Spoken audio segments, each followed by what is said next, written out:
Hello, everyone, and welcome back to Project Hypnos. Here I share real stories of unexplained encounters, sightings, disappearances, and strange lights in the sky to help you unwind, relax, and drift off to sleep. Before we begin, I'd love to know where you're listening from. Drop it in the comments if you would. Now, find a comfortable place to rest. Dim the lights, let the noise of the day fade away, and get ready for another set of encounters from the edge of what we understand.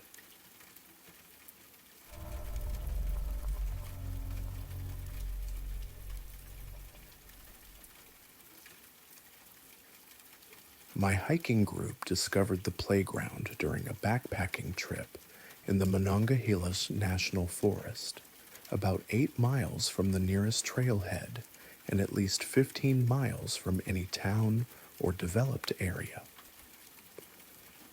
We were following an old logging road that had been reclaimed by the forest decades ago, using it as a route to reach a remote camping area that promised solitude and excellent views of the surrounding mountains. The four of us, myself, my wife Sarah, and our friends Mark and Lisa, had been hiking for about 3 hours when we crested a small ridge and saw something that shouldn't have existed in the middle of uninhabited wilderness. In a clearing about 100 yards ahead was a complete playground, swings, slides, monkey bars, and a sandbox, all arranged around a small pavilion with picnic tables. The playground equipment looked modern and well maintained, not the weathered remnants of some abandoned development project. The paint was fresh, the metal showed no signs of rust, and the sandbox was filled with clean sand that appeared to have been recently turned. Everything suggested regular maintenance and ongoing use, despite being located miles from any roads or permanent settlements. As we approached the clearing, we could see that the playground wasn't empty. 3 children were playing on the equipment, 2 girls and a boy who appeared to be between 6 and 10 years old. They were dressed in clean, contemporary clothing and seemed to be enjoying normal playground activities, swinging, climbing, and running around the various structures with the kind of carefree energy typical of children at play. "How did they get here?" Sarah asked, scanning the surrounding forest for any sign of adults or vehicles that might have brought the children to such a remote location. There's no way kids could hike 8 miles through wilderness terrain, and there's definitely no road access to this area. We stood at the edge of the clearing, unsure how to approach the situation. The children appeared to be having fun and showed no signs of distress or awareness that they were in an unusual or potentially dangerous location. But their presence in the middle of uninhabited forest raised obvious questions about supervision, safety, and how they'd reached an area that required serious hiking to access. Mark called out to the children, asking if they were okay and if their parents were nearby. The kids looked in our direction and waved cheerfully, but didn't respond to his questions or show any interest in approaching us. They simply continued their play activities as if adult strangers appearing in their remote playground was a perfectly normal occurrence. We walked closer to the playground, hoping to establish communication with the children and determine if they needed assistance.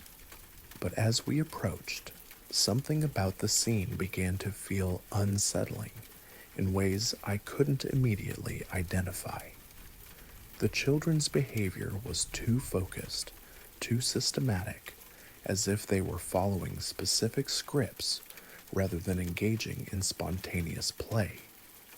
The girl on the swings was pumping her legs with mechanical precision, achieving exactly the same height on each arc without the natural variations you'd expect from actual swinging.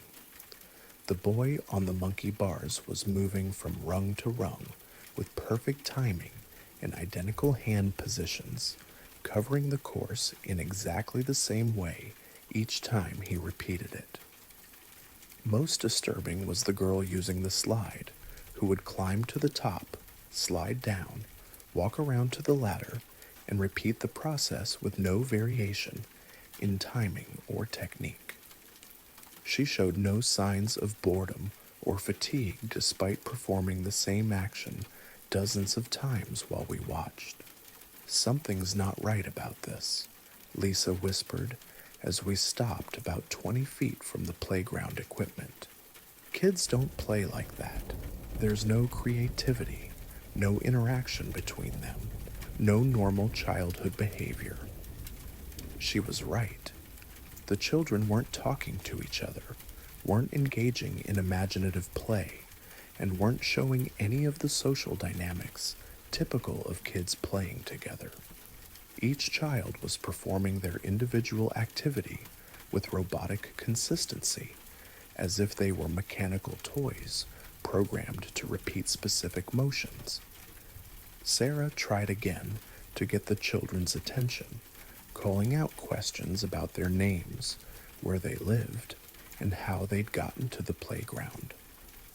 This time, all three children stopped their activities simultaneously and turned to look at us with expressions that were polite but completely blank.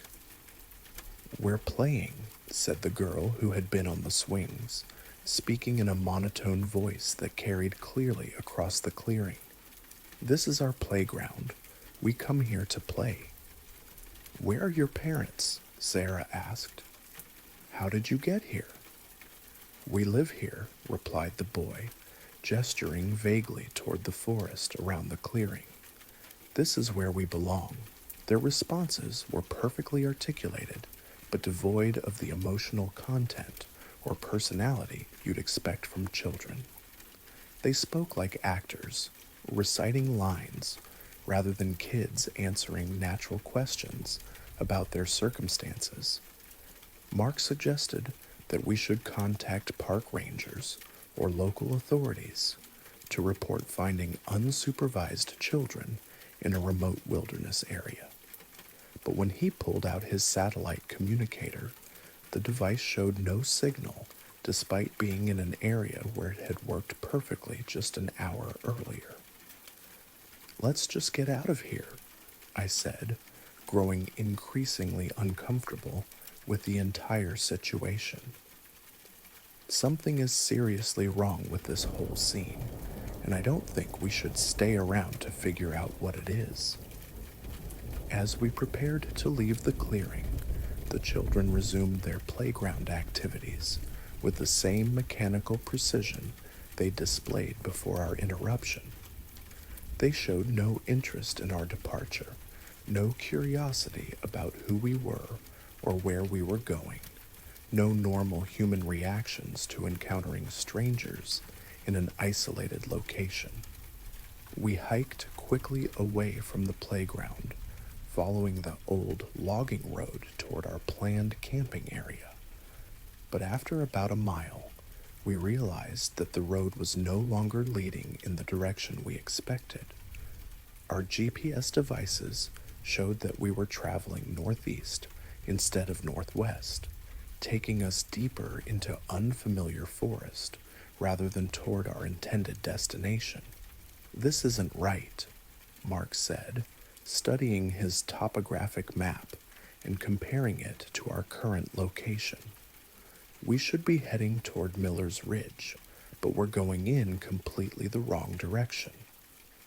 We backtracked to find where we might have taken a wrong turn, but the logging road we'd been following appeared to be the same continuous path we'd been on for hours. There were no junctions, no alternate routes, no explanation for how we'd ended up traveling in the wrong direction. When we returned to the area where the playground should have been, we found only unbroken forest. The clearing was gone, the playground equipment had vanished, and there was no sign that the area had ever been anything other than mature woodland. Even the old logging road seemed to end at that point, forcing us to bushwhack through dense forest to continue our journey. We spent the rest of the day trying to reorient ourselves and find a route to our planned camping area. Our GPS devices continued to malfunction, showing impossible locations and inconsistent readings that made navigation extremely difficult. We eventually made camp in a random clearing, exhausted and confused by our encounter with the impossible playground. The next morning, our electronic devices returned to normal function, and we were able to navigate successfully back to the trailhead. But none of us could explain what we'd experienced in the forest clearing, or why the playground and children had seemed so real while clearly being impossible. I've researched the history of the Monongahela National Forest, looking for any records of settlements, developments, or facilities that might explain the playground we'd encountered. But the area where we found it has been uninhabited forest for over a century, with no roads, no structures, and no history of human development that would account for modern playground equipment. The experience taught us that wilderness areas can contain phenomena that exist outside our normal understanding of what's possible in remote natural settings. Whether we encountered some kind of temporal anomaly, a manifestation of collective consciousness, or entities that use familiar imagery to interact with human visitors, the playground served as a reminder that even well-mapped wilderness areas can contain mysteries that challenge our assumptions about the consistency and predictability of the natural world. The children continue to play in their impossible playground somewhere in the forests of West Virginia, engaging in mechanical activities that serve purposes we weren't meant to understand. The clearing exists in the spaces between mapped reality and the unexplained phenomena that operate according to different rules than the wilderness areas we think we know and can safely navigate using standard equipment and conventional understanding of what lies hidden in the forests that surround our familiar hiking trails and camping areas.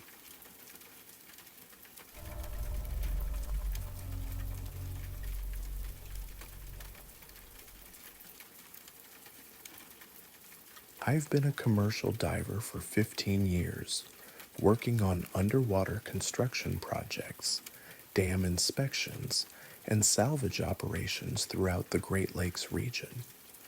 The job requires working in conditions that most people would find terrifying: dark water, limited visibility, and depths where equipment failure can be fatal. But I'd grown comfortable with the underwater environment and confident in my ability to handle whatever challenges might arise during routine diving operations. The call came from the Michigan Department of Natural Resources in late August, requesting emergency diving services at Crater Lake, a small but unusually deep lake in the northern part of the Lower Peninsula. A fishing boat had gone missing 3 days earlier, and sonar had located what appeared to be the vessel resting on the lake bottom at a depth of approximately 180 feet. The DNR needed a commercial diver to investigate the wreck and determine if there were any bodies that needed to be recovered. Crater Lake was aptly named. It was a nearly perfect circle about half a mile in diameter, formed by what geologists believed was an ancient meteorite impact. Despite its small surface area, the lake was extraordinarily deep, with some areas exceeding 300 feet. The water was clear but dark, with steep sides that dropped quickly from the shoreline to depths that made it unsuitable for recreational swimming or diving. I arrived at the lake on Thursday morning and met with DNR officials who briefed me on the missing boat and the 3 fishermen who had been aboard when it disappeared. The men were experienced local anglers who knew the lake well and had been fishing there for years without incident. Their boat had been found by sonar in the deepest part of the lake, sitting upright on the bottom as if it had settled gently rather than crashed or capsized. The dive plan was straightforward: descend to the wreck, conduct a visual inspection to assess the condition of the boat and search for any bodies, then return to the surface with a report on what I'd found. The water temperature at depth would be around 40 degrees Fahrenheit, requiring a dry suit and thermal protection, but the conditions were otherwise ideal for deep diving. I began my descent at 10 a.m., following the anchor line that the DNR had placed directly above the wreck site. The visibility was excellent in the upper layers of the lake, with sunlight penetrating clearly to about 60 feet. Below that depth, the water gradually darkened until I was diving in near total darkness, relying on my powerful underwater lights to navigate. At 120 feet, I began to feel the familiar pressure and cold that comes with deep diving, but my equipment was functioning normally, and I felt comfortable continuing to the bottom. The lake walls were steep and barren, showing the geological scarring typical of impact craters, with very little plant or animal life visible in the deep water.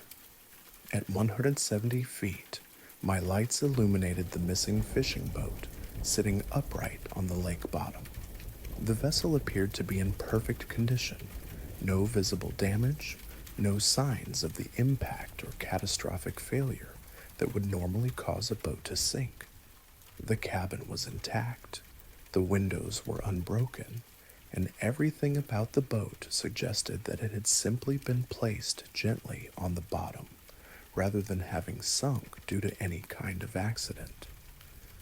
I swam around the boat's perimeter, documenting its position and condition with underwater video equipment.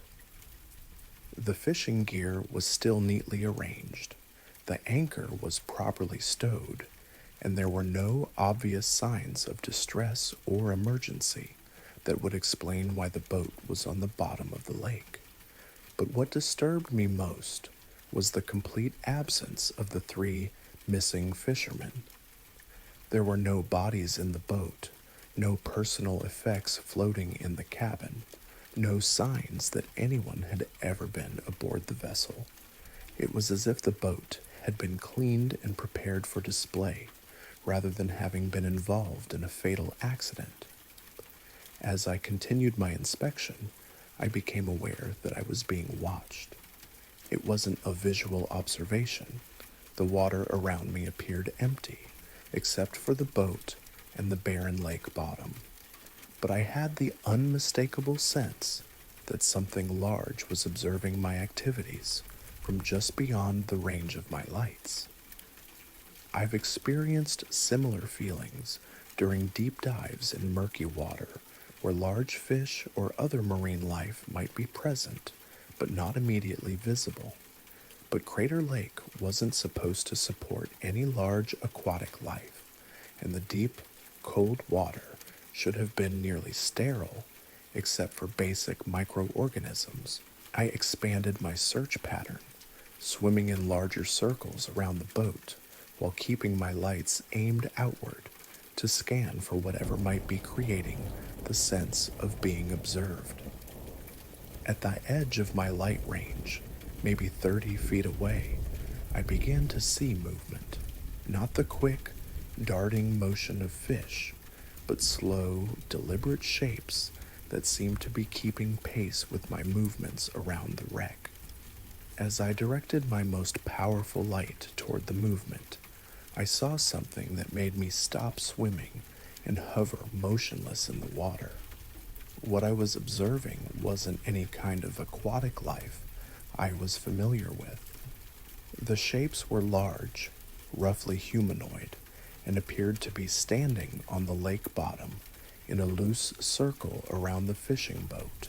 There were maybe 6 or 8 figures, each one tall and thin, with proportions that seemed wrong for any biological entity.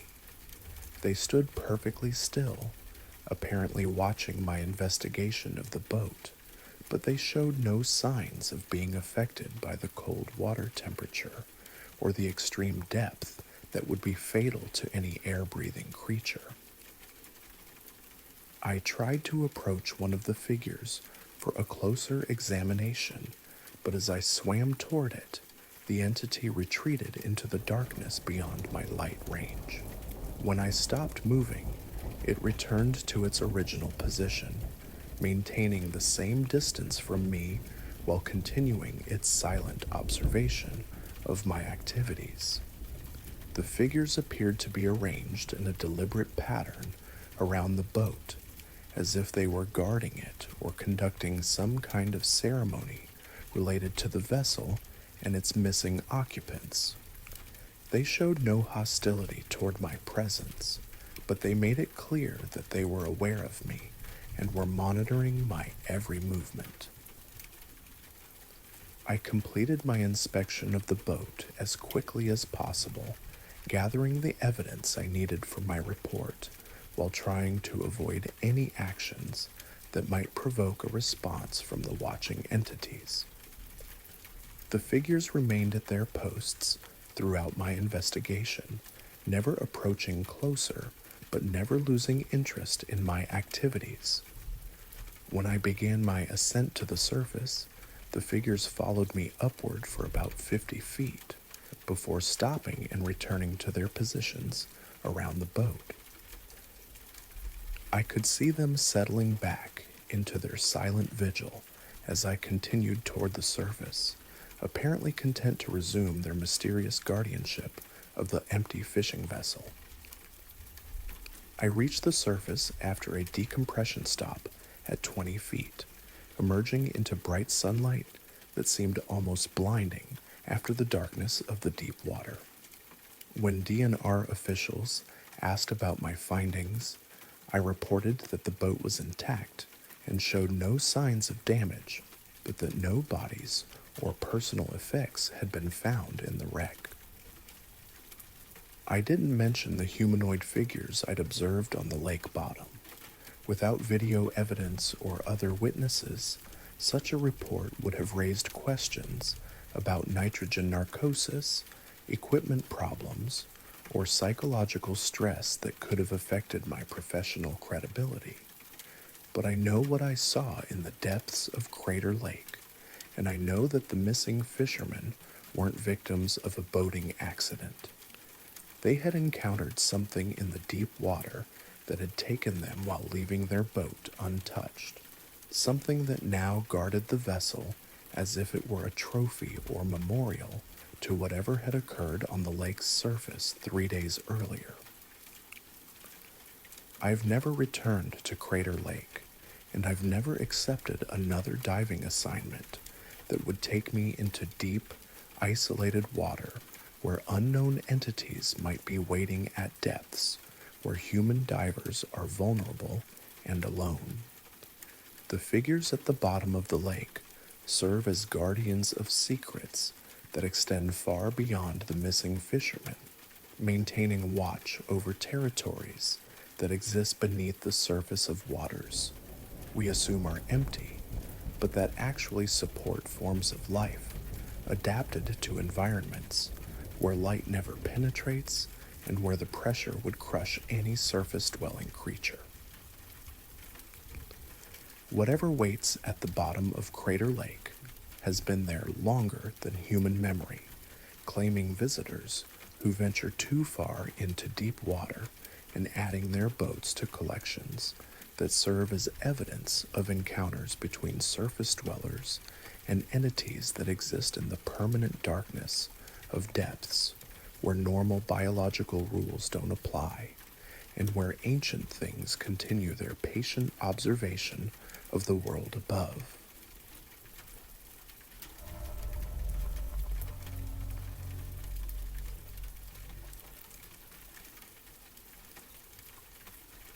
My sister Emma started talking to the wall when she was 4 years old, shortly after our family moved into a 1920s colonial house in a quiet suburbs of Hartford, Connecticut.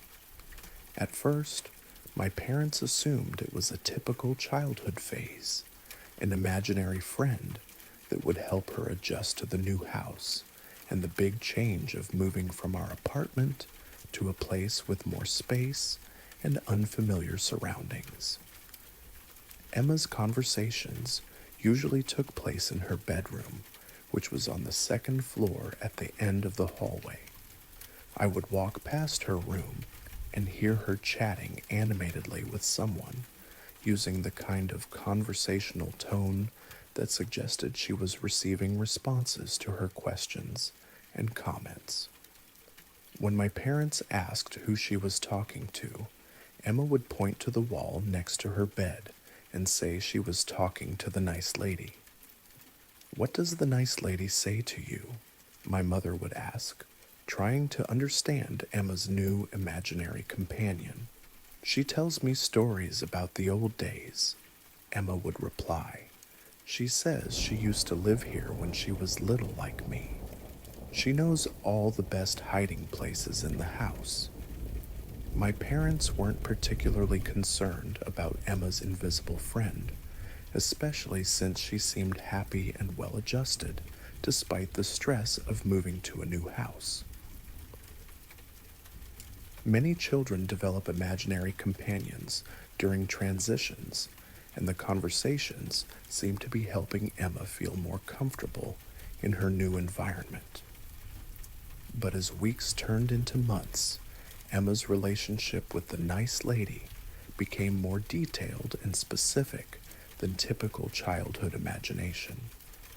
She would report conversations about people and events that a 4-year-old shouldn't have known about, using vocabulary and concepts that seemed beyond her developmental level. "The nice lady says there used to be different wallpaper in this room," Emma told us one evening. "It had little flowers, and her daddy put it up for her birthday. She says the wallpaper under my bed is still the old kind if you know where to look." Curious about Emma's claim, my father pulled back the corner of carpet near her bed and found exactly what she'd described: remnants of vintage floral wallpaper that had been covered by more modern decorating, but was still visible in the areas that hadn't been completely removed. There was no way Emma could have known about the hidden wallpaper, and no logical explanation for how she would have acquired such specific information about the previous decoration of her room. The discovery made my parents more attentive to Emma's reports about her conversations with the wall. "The nice lady says her name was Margaret, and she lived here in 1934, Emma announced one morning over breakfast. She had a brother named William who went away to the war and never came back.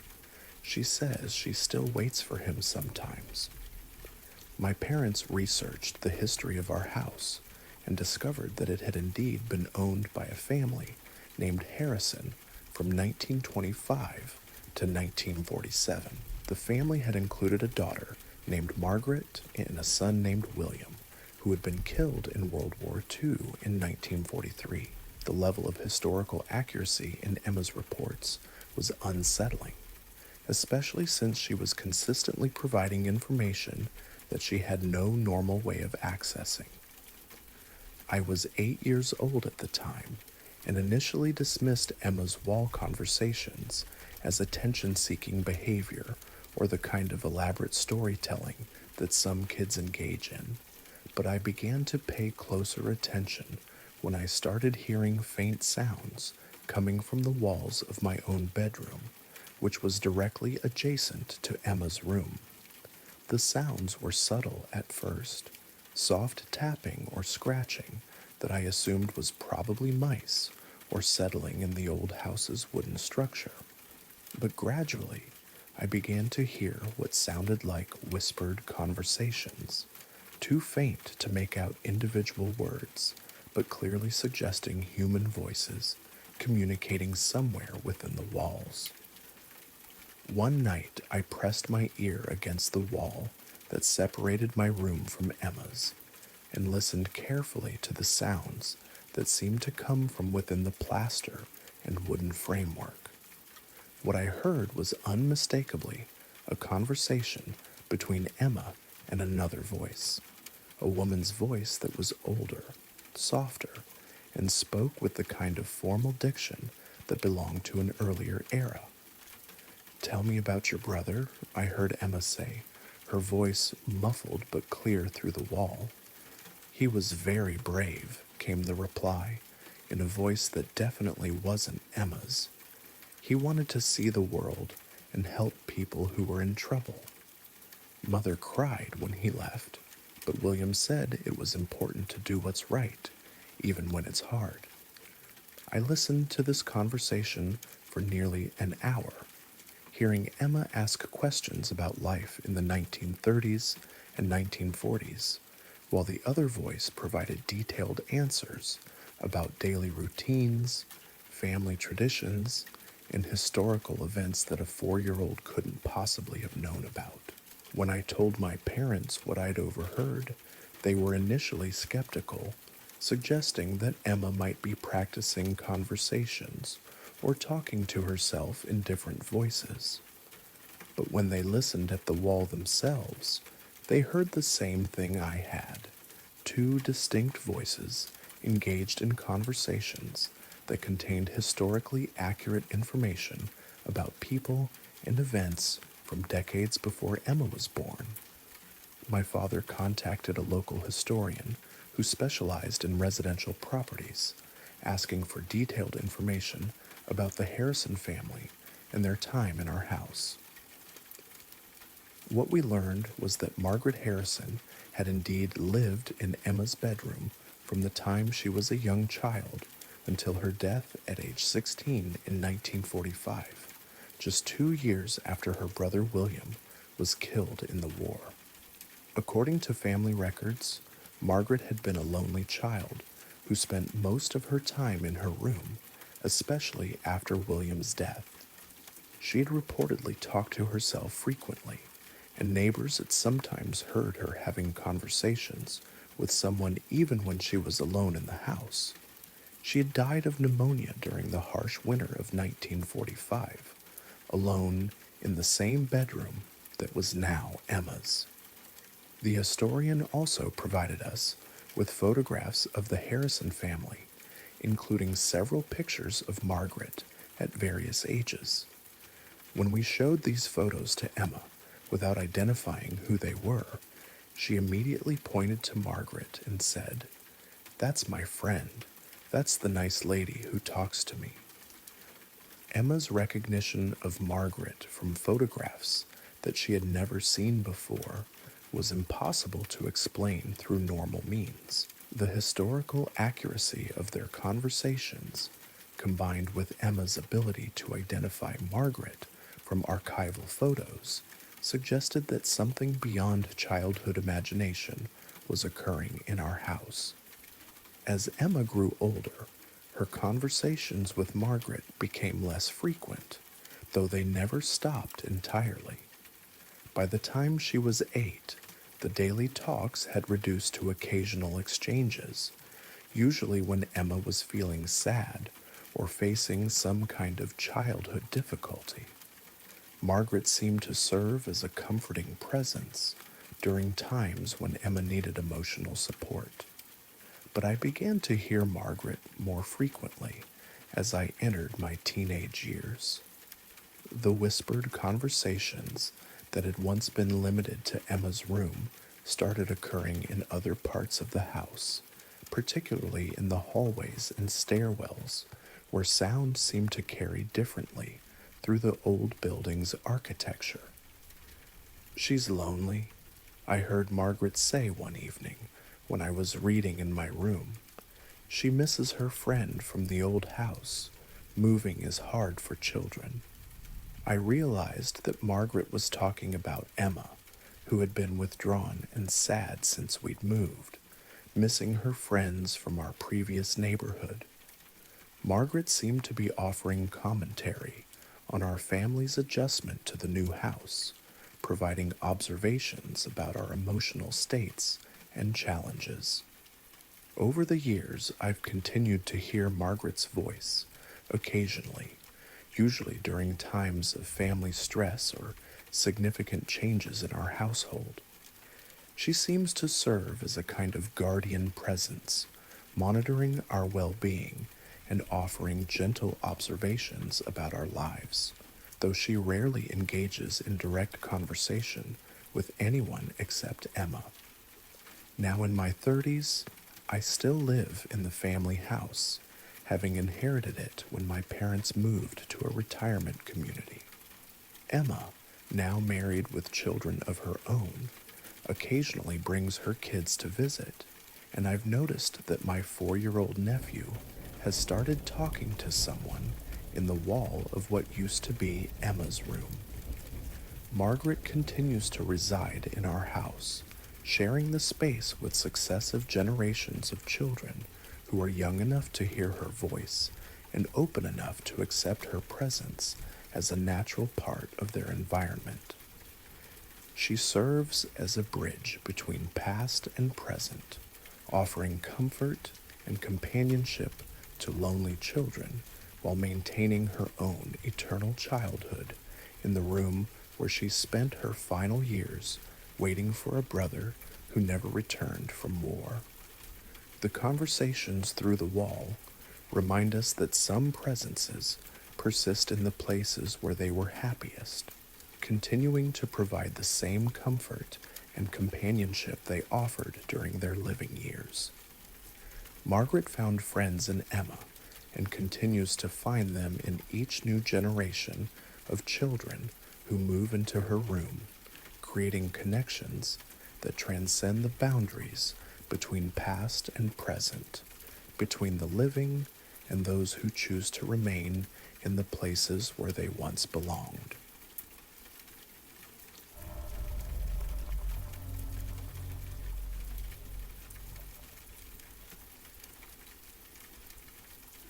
I first noticed something wrong with my reflection on a Tuesday morning in March while getting ready for work in my bathroom mirror.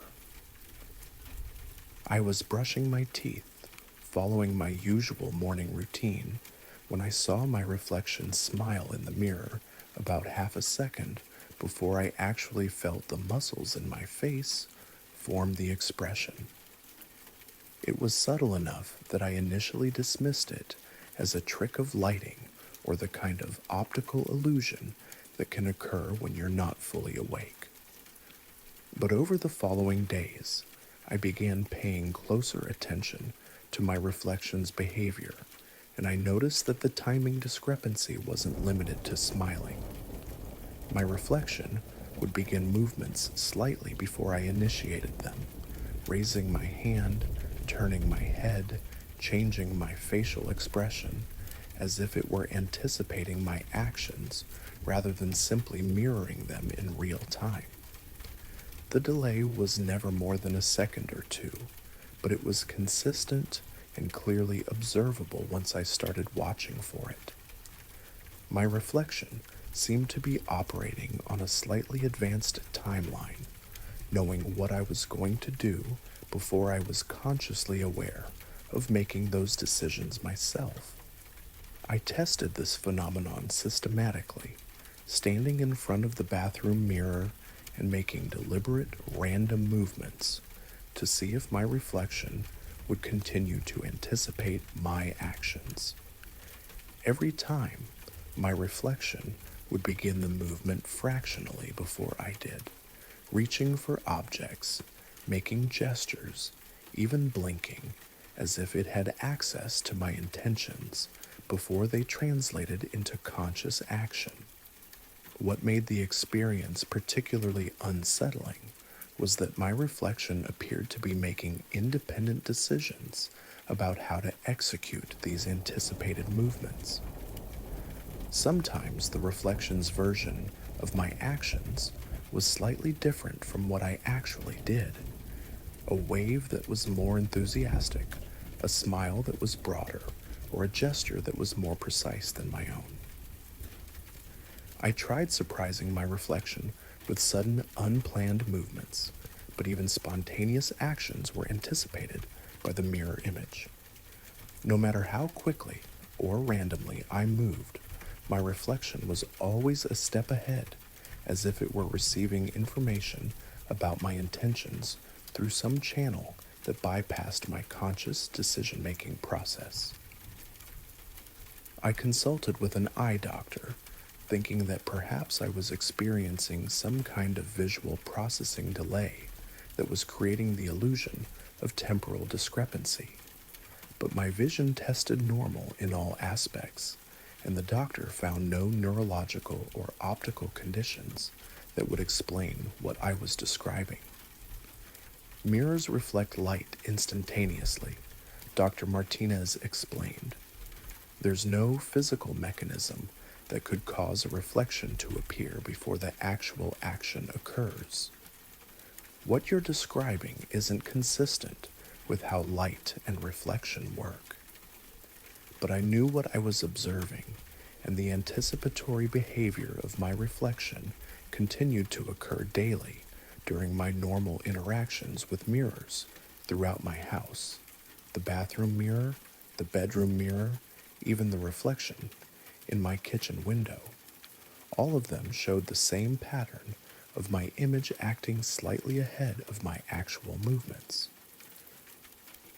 I started documenting the phenomenon with video recordings, hoping to capture evidence of the temporal discrepancy that I could analyze more objectively. But when I reviewed the footage, it showed my movements and my reflection occurring simultaneously, with no visible delay or anticipation. The cameras didn't detect the timing differences that I could clearly observe in real time.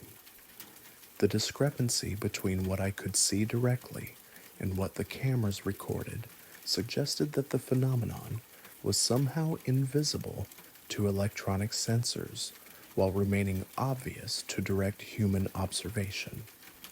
My reflection was anticipating my actions in ways that could only be perceived through normal vision rather than through technological documentation. 3 weeks after first noticing the problem, my reflection began exhibiting behavior that was clearly independent of my own actions. While I was standing motionless in front of the bathroom mirror, my reflection turned its head to look at something off to the side, even though I hadn't moved and there was nothing in that direction for me to look at. The independent movement lasted only a few seconds before my reflection returned to matching my position and movements. But it was long enough to confirm that whatever I was seeing in the mirror wasn't simply an anticipatory version of my own actions. It was a separate entity that could make autonomous decisions about how to behave. Over the following days, these independent actions became more frequent and more obvious. My reflection would make facial expressions that I wasn't making, gesture toward objects that I wasn't reaching for, and occasionally appear to be listening to sounds that I couldn't hear. It was clearly aware of its environment in ways that extended beyond simply mirroring my activities. The most disturbing incident occurred when I was getting dressed one morning and noticed that my reflection was wearing different clothes than I was putting on. While I was buttoning a blue shirt, my reflection was wearing a red shirt, and when I changed to match what I saw in the mirror, my reflection changed to something else entirely. It became clear that my reflection was no longer content to simply anticipate my movements. It was actively trying to influence my behavior by showing me different versions of my actions and appearance. When I followed its lead and dressed according to what I saw in the mirror, my reflection would show satisfaction through subtle changes in posture and expression.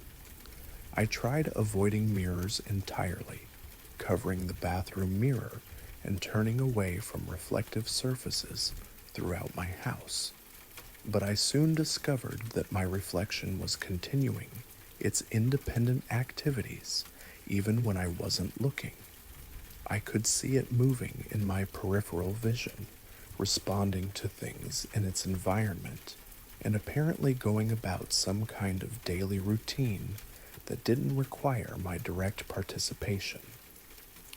When I did look directly at mirrors, my reflection would quickly resume its normal mirroring behavior, but I could tell that it was pretending rather than actually matching my movements. The timing would be slightly off, the expressions wouldn't quite match, and there was a quality of performance to its actions that suggested it was putting on an act for my benefit.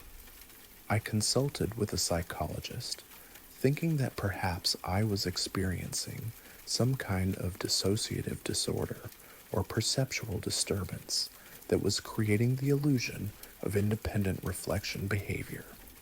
But psychological testing showed no signs of mental illness or conditions that would explain what I was experiencing. What you're describing sounds like a form of depersonalization, Dr. Sarah Chen explained.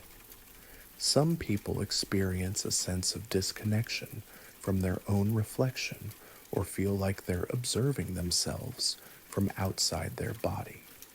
But the independent behavior you're reporting isn't consistent with any documented psychological phenomenon. 6 months after the phenomenon began, I've learned to coexist with my autonomous reflection, though I remain unsettled by its presence and behavior. It continues to anticipate my movements, make independent decisions, and occasionally try to influence my actions through visual suggestions and mirrors throughout my house. I've noticed that my reflection seems to have its own preferences and opinions about my daily choices. It shows approval or disapproval through subtle changes in expression and posture, and it sometimes refuses to mirror actions that it apparently doesn't agree with. So, most mysteriously, my reflection appears to be aging at a different rate than I am. Sometimes it looks younger than my actual appearance, that's sometimes older, as if it exists in a slightly different timeline where my life has progressed according to different circumstances and decisions. I don't know what my reflection has become or why it developed independence from my actual movements and behavior, but I've accepted that mirrors in my house now show a version of myself that operates according to its own agenda and timeline, serving as a window into an alternate version of my life where my decisions and actions follow different patterns than the ones I'm actually making. The reflection that smiles before I do has become a companion of sorts, sharing my daily routines while maintaining its own perspective on how those routines should be conducted.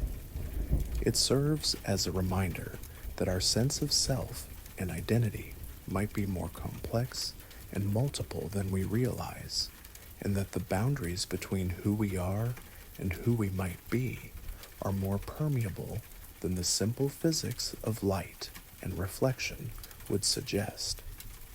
Living with an independent reflection has taught me that mirrors might be more than just tools for observing our appearance. They might be windows into parallel versions of ourselves that exist simultaneously with our conscious identity, making their own choices and following their own timelines while remaining connected to but separate from the life we think we're living in the world outside the mirror.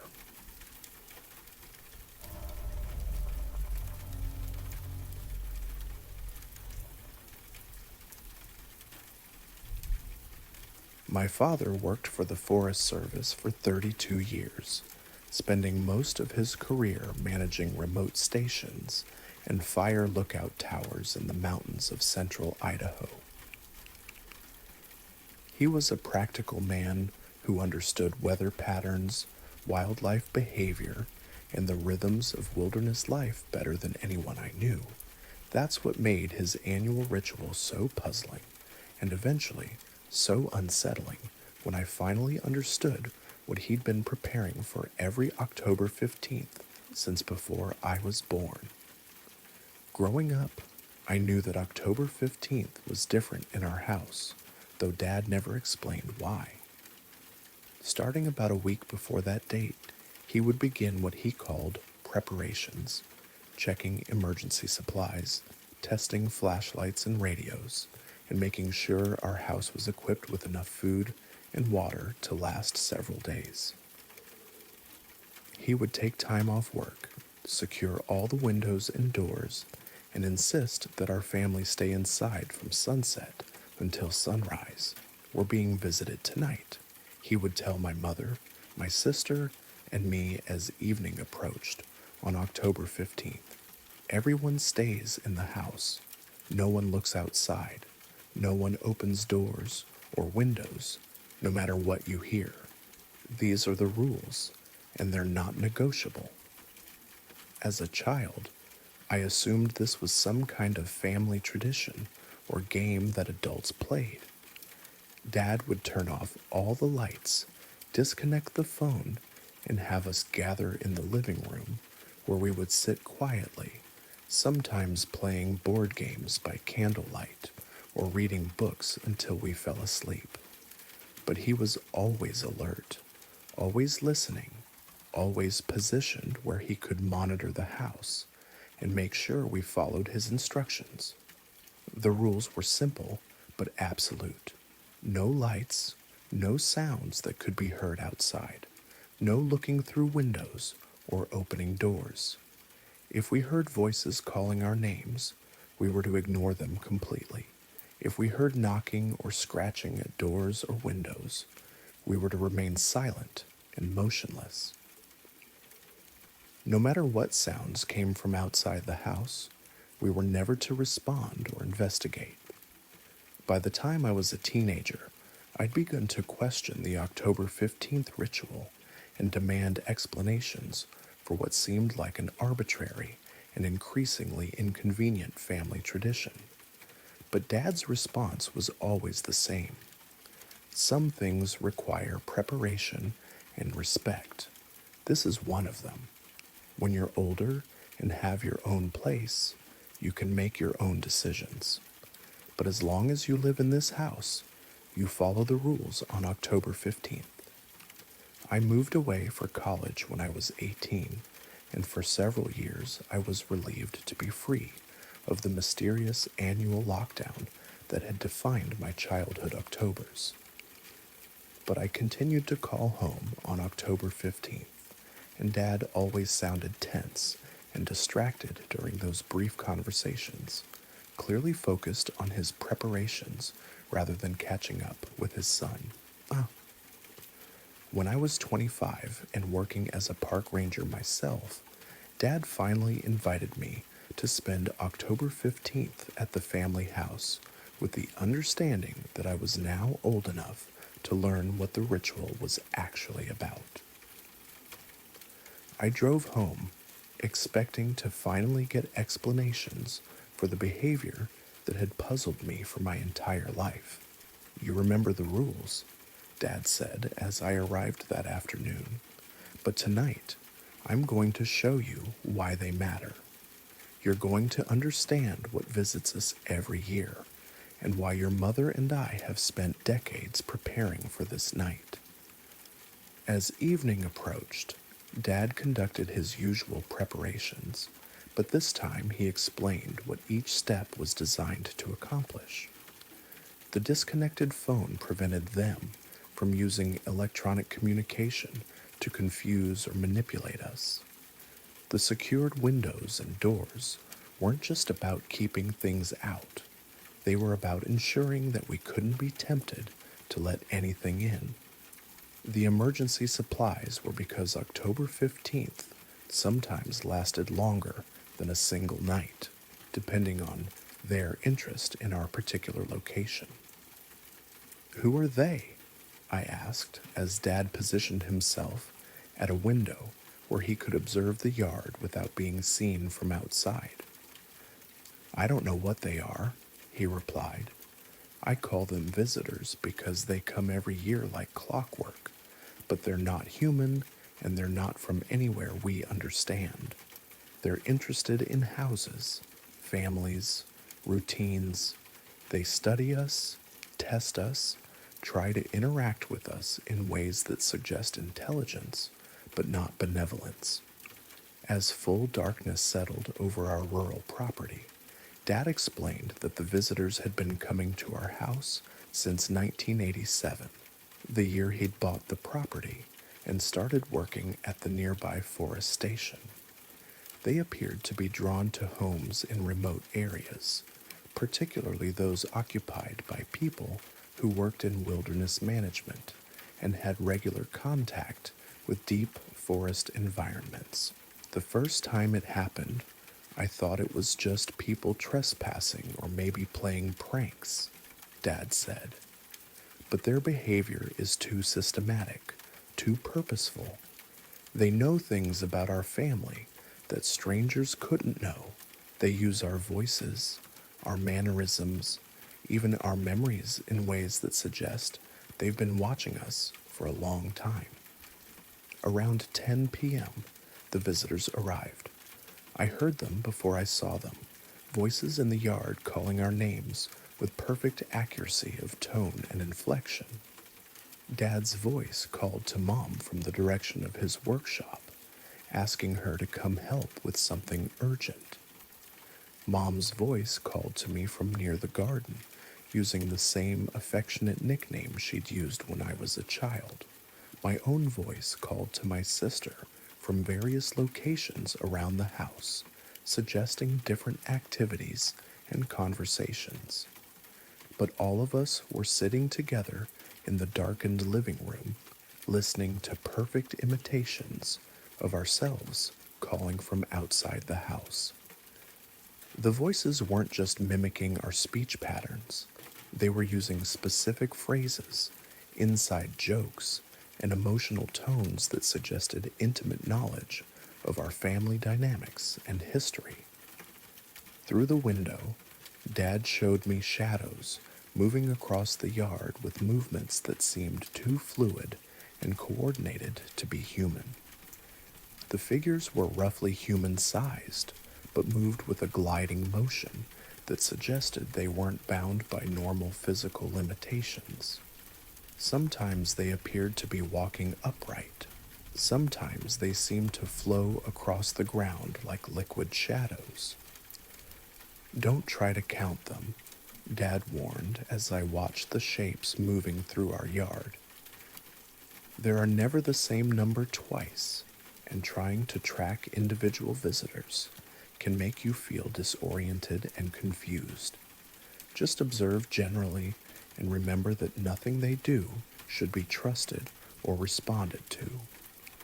The visitors continued their activities for hours, occasionally approaching the house to test doors and windows, sometimes gathering in groups to conduct what looked like discussions or planning sessions. Their interest in our home seemed methodical and scientific, as if they were conducting regular observations of our behavior and reactions to their presence. Most unsettling were the attempts at communication. The visitors would call to us using the voices of relatives who lived far away, friends from work, and even people from our past who they shouldn't have known about. They seemed to have access to our memories and relationships in ways that suggested surveillance extending far beyond the annual visits. Around 3 a.m., the activity outside gradually decreased, and by dawn the visitors had departed, leaving no trace of their presence except for subtle disturbances in the grass and garden areas where they had gathered. Dad conducted a careful inspection of the property and found the same pattern of evidence he'd documented for decades: compressed vegetation, unusual electromagnetic readings on handheld meters, and areas where the soil temperature was several degrees higher than surrounding ground. They come every year, Dad explained as we returned to the house. Same date, same behavior patterns, same interest in testing our responses to their presence. I don't know what they want or where they come from, but I know that following the rules keeps our family safe and prevents whatever complications might result from direct interaction. I've maintained the October 15th ritual for the 15 years since Dad shared the secret with me. When I inherited the family house after Dad's retirement, the visitors continued their annual appearances, apparently treating me as the new primary occupant responsible for maintaining the protocol that had protected our family for decades.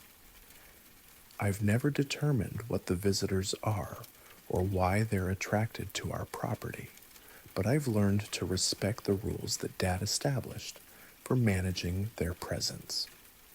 The October 15th ritual has become as much a part of my annual routine as tax preparation or holiday planning, an obligation that requires specific preparations and careful adherence to procedures that ensure safety during encounters with entities that exist beyond our normal understanding of what shares the world with human families. The visitors continue to demonstrate knowledge of our lives that extends far beyond what they could observe during their annual appearances, suggesting ongoing surveillance or access to information sources that remain completely mysterious.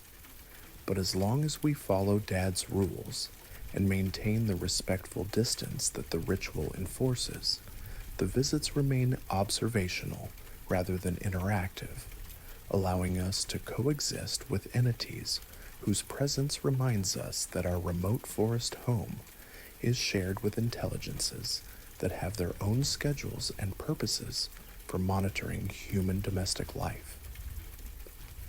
October 15th represents a date when the boundary between our familiar world and something else becomes permeable enough for annual contact that has continued for over 3 decades, following patterns that suggest the visits serve purposes we're not meant to understand, but that we can manage through careful preparation and strict adherence to protocols designed to maintain separation between human families and entities that exist in the spaces between our documented reality and the unknown territories that surround our everyday domestic existence.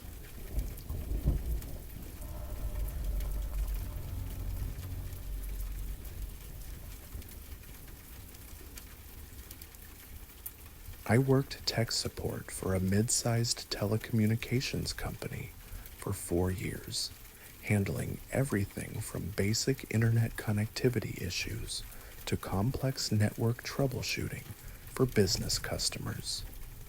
The call center was modern and well-equipped, with state-of-the-art phone systems that displayed detailed information about every incoming call, caller ID, account numbers, service history, and geographic location based on the originating phone number. After thousands of support calls, I'd become familiar with how the system worked and what information was supposed to appear when customers contacted us. On a Thursday afternoon in October, I received a call that immediately caught my attention because of what wasn't showing up on my screen. When I answered, my display showed an incoming call, but all the identification fields were blank. No phone number, no account information, no geographic location, just empty spaces where customer data should have appeared.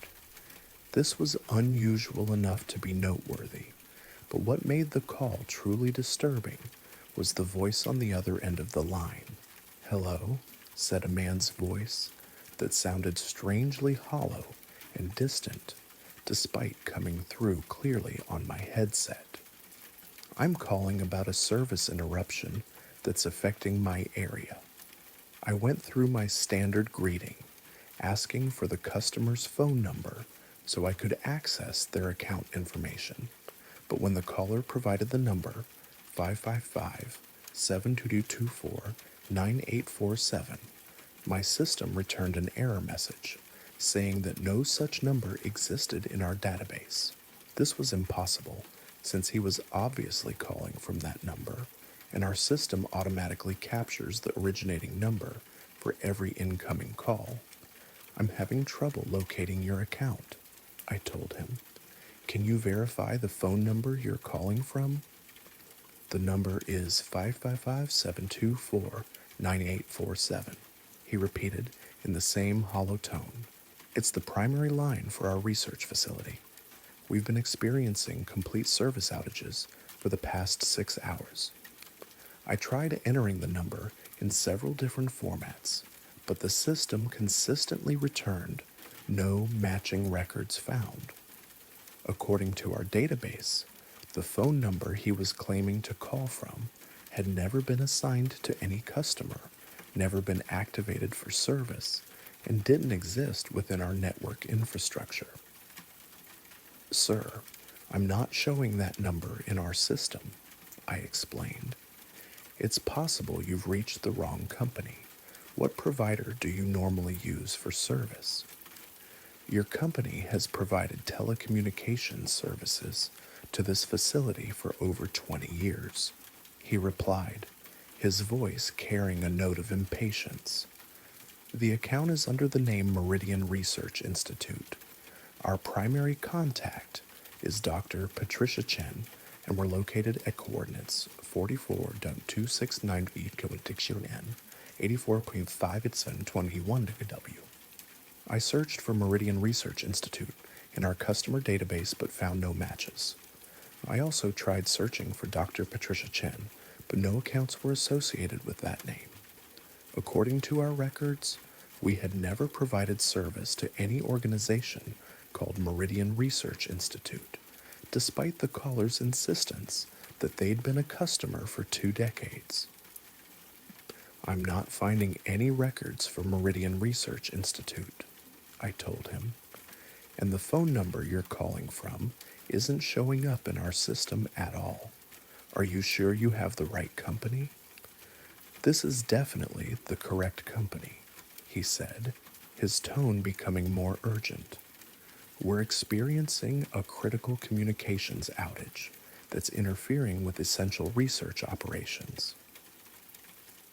I need you to dispatch a technician immediately to restore service to our facility." The desperation in his voice sounded genuine, but I was constrained by what our systems were telling me. Without an account number or any record of service to his location, I couldn't schedule a repair or even verify that we were responsible for providing telecommunications to his facility. "I understand your frustration," I said, "but I can only help customers who have active accounts with our company. If you're not in our system, you may need to contact a different provider." "Wait," he said, and I could hear what sounded like conversation in the background, as if he were discussing the situation with other people. "Let me give you a different account number. Try MR7749 Alpha." The account number format was unlike anything I'd seen in our system, which used standard numerical sequences rather than alphanumeric codes with Greek letters. but I entered it anyway, hoping it might be some kind of legacy identifier from before my time with the company. To my surprise, the system returned a match. An account appeared on my screen with extensive service history dating back to 1987, showing regular billing for multiple high-capacity data lines, specialized equipment rentals, and priority support services. The account was indeed registered to Meridian Research Institute, with Dr. Patricia Chen listed as the primary contact. But what made the account information so unsettling was that it showed services being provided to a facility that, according to our coverage maps, was located in an area where we had no infrastructure. The coordinates the caller had provided were in a remote part of northern Michigan where we had no cell towers, no fiber optic cables, and no field offices that could support the kind of extensive telecommunications services described in the account. "I found your account," I told him, reading from the information on my screen. "It shows multiple active services, but I'm confused about the location. Our coverage maps don't show any infrastructure in your area." "The infrastructure is classified," he replied matter-of-factly. "Your company installed dedicated lines in 1987 under a special government contract. The equipment is maintained by your technicians with appropriate security clearances." I had worked for the company for 4 years and had never heard of any classified government contracts or specialized infrastructure that didn't appear on our standard network maps. But the account on my screen showed regular service calls by technicians with employee ID numbers that I didn't recognize, using equipment codes that weren't in our standard inventory. "Let me transfer you to our business support team," I said, feeling increasingly uncomfortable with a call that seemed to involve services and facilities that shouldn't have existed according to our normal operations. "They'll be better equipped to handle specialized government accounts." "No transfers," he said urgently. "The situation is time sensitive, and we need immediate assistance. Can you at least verify that you're receiving error reports from our facility?" I checked our automated monitoring systems for any outage reports in the northern Michigan area, but found no alerts or service interruptions anywhere near the coordinates he'd provided. According to our network status displays, all systems were operating normally with no reported problems. "I'm not showing any outage reports for your area," I told him. "All our systems appear to be functioning normally." "That's impossible," he said, his voice carrying a note of genuine alarm. "We've had complete communication failure for over 6 hours. No phone service, no internet, no connection to external networks. This is a critical situation that requires immediate response."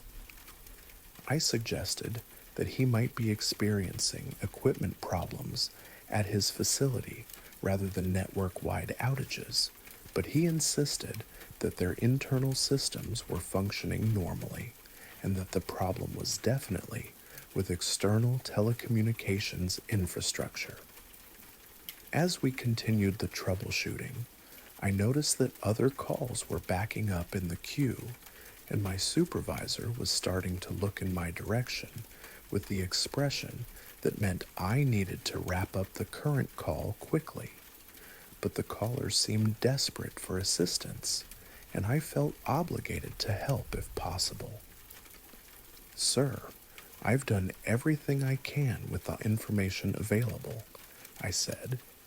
"I'd recommend calling our main business support line tomorrow during regular hours when specialized technicians will be available."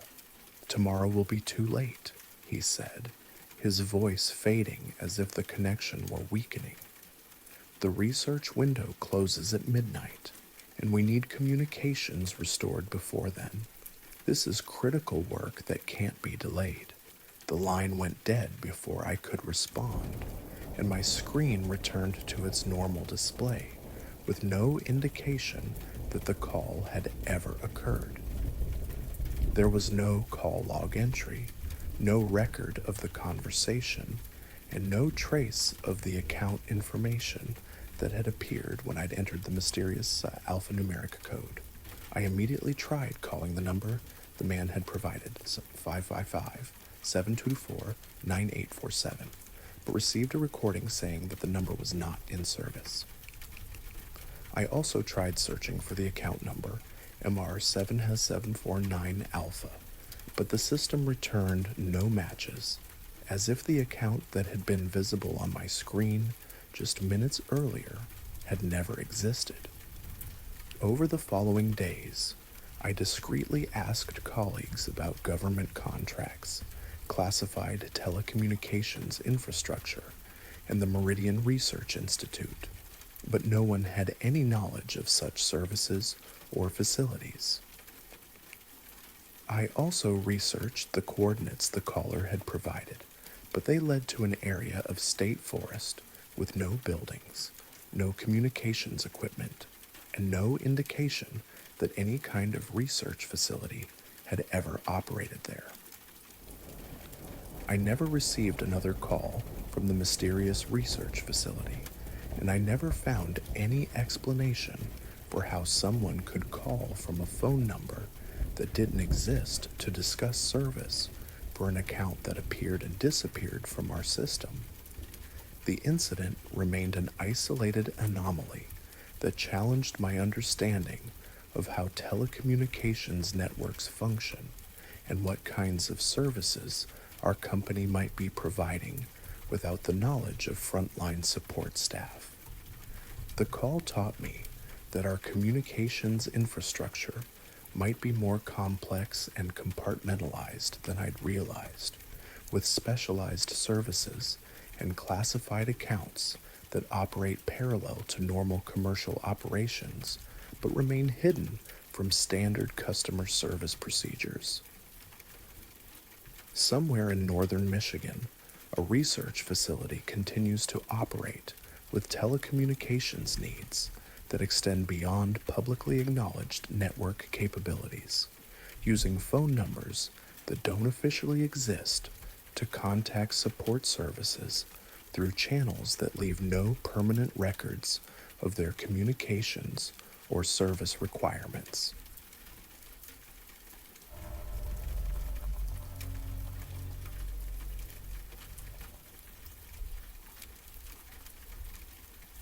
I operated surveillance drones for a private security firm for 3 years, mostly monitoring construction sites and industrial facilities during off hours. The work was routine: launch the drone, follow predetermined flight paths, watch for any unusual activity on the property, and file reports if anything seemed out of place.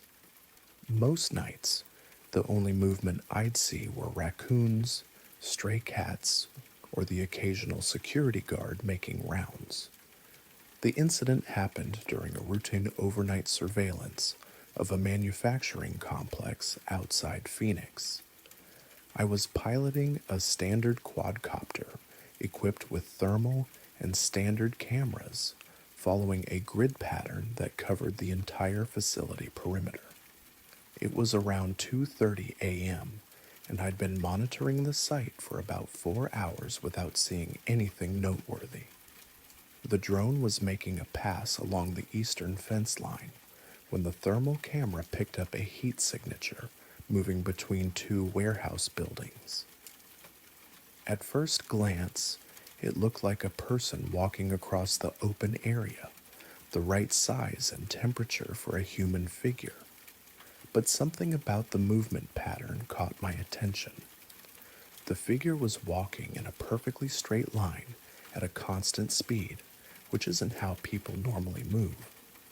Most people vary their pace slightly, adjust their direction, to avoid obstacles or show some kind of natural variation in their gait. This figure moved with mechanical precision, like it was following an invisible track. I switched to the optical camera for a better view, but the figure was too far away and the lighting was too poor to make out any details. In the thermal view, it was just a human-shaped heat source moving across the facility with that same unnaturally consistent motion. I guided the drone closer for a better look, keeping it high enough to avoid detection, but low enough to get clearer footage. As I approached, the figure stopped moving and remained motionless for about 30 seconds. Then it resumed walking, but now its path curved in a wide arc that brought it back to approximately where it had started. What bothered me was the timing. The figure had stopped exactly when I'd begun moving the drone closer, as if it were aware of being observed.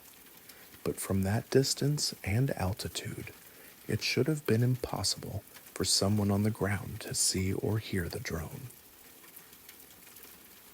I watched for another 20 minutes as the figure repeated the same pattern: straight line walk, pause, curved return path, then back to the starting position. The movements were too regular, too repetitive to be normal human behavior. It looked more like a programmed routine than someone actually patrolling or investigating the area. I called my supervisor to report the activity, describing it as a possible intruder on the property. He told me to continue monitoring while he contacted the client's security team to investigate. But when the on-site security guard arrived about 15 minutes later, the figure was gone. The security guard searched the area thoroughly with a flashlight, but found no evidence that anyone had been there. No footprints in the sandy ground, no disturbance of the area, nothing that would indicate human presence. According to him, the motion sensors that covered that section of the facility hadn't detected any movement all night. I reviewed the drone footage several times, trying to understand what I'd recorded. The thermal signature was clearly there, showing the right temperature and size for a person. But the movement patterns were unlike anything I'd seen in 3 years of surveillance work. The most unsettling part was when I slowed down the footage frame by frame. At normal speed, the figure looked like someone walking normally. But in slow motion, you could see that the footsteps were perfectly evenly spaced and timed, with no variation whatsoever. Real people don't walk with that kind of mechanical precision. I filed my standard incident report, noting unusual movement detected in the eastern sector, but I kept my observations about the repetitive patterns to myself. In this job, you learn that clients prefer simple explanations over complicated questions about anomalous behavior. 3 weeks later, I was assigned to the same facility for another overnight shift. Around the same time, 2:30 a.m., I picked up another heat signature in the same general area. This time, I was watching for it, and I noticed details that I'd missed before. The figure appeared suddenly in the thermal view, not walking into frame from somewhere else, but materializing in the middle of the open area as if it had just become visible. It followed the same route as before: straight line, pause, curved return, but this time I was recording everything from the moment it appeared. When I reviewed the footage later, I found something that made me request a transfer to a different assignment. For about 3 seconds, right before the figure began its walking pattern, the thermal signature flickered and doubled, showing 2 identical heat sources occupying the same space, before merging back into a single image. I've worked with thermal cameras long enough to know that equipment doesn't malfunction in such specific, repeatable ways. Whatever I was recording wasn't behaving like normal thermal radiation from a living person. I never worked that facility again, and I never mentioned the doubled thermal signature to anyone. But sometimes I wonder how many other surveillance operators have seen similar anomalies in their footage. Movement patterns that are just slightly wrong, thermal signatures that don't quite behave the way they should, figures that repeat the same actions with impossible consistency. The thing about drone surveillance is that you see things from a distance, in poor lighting, through electronic sensors that can be unreliable. It's easy to dismiss unusual observations as equipment glitches or misidentification. But once you've seen something move wrong, you start noticing other small inconsistencies that make you question whether all human-shaped heat signatures are actually human. I still work in security, but I've moved to a different company that doesn't do overnight surveillance. I prefer assignments where I can see things directly rather than through cameras that might be showing me activities that aren't quite what they appear to be.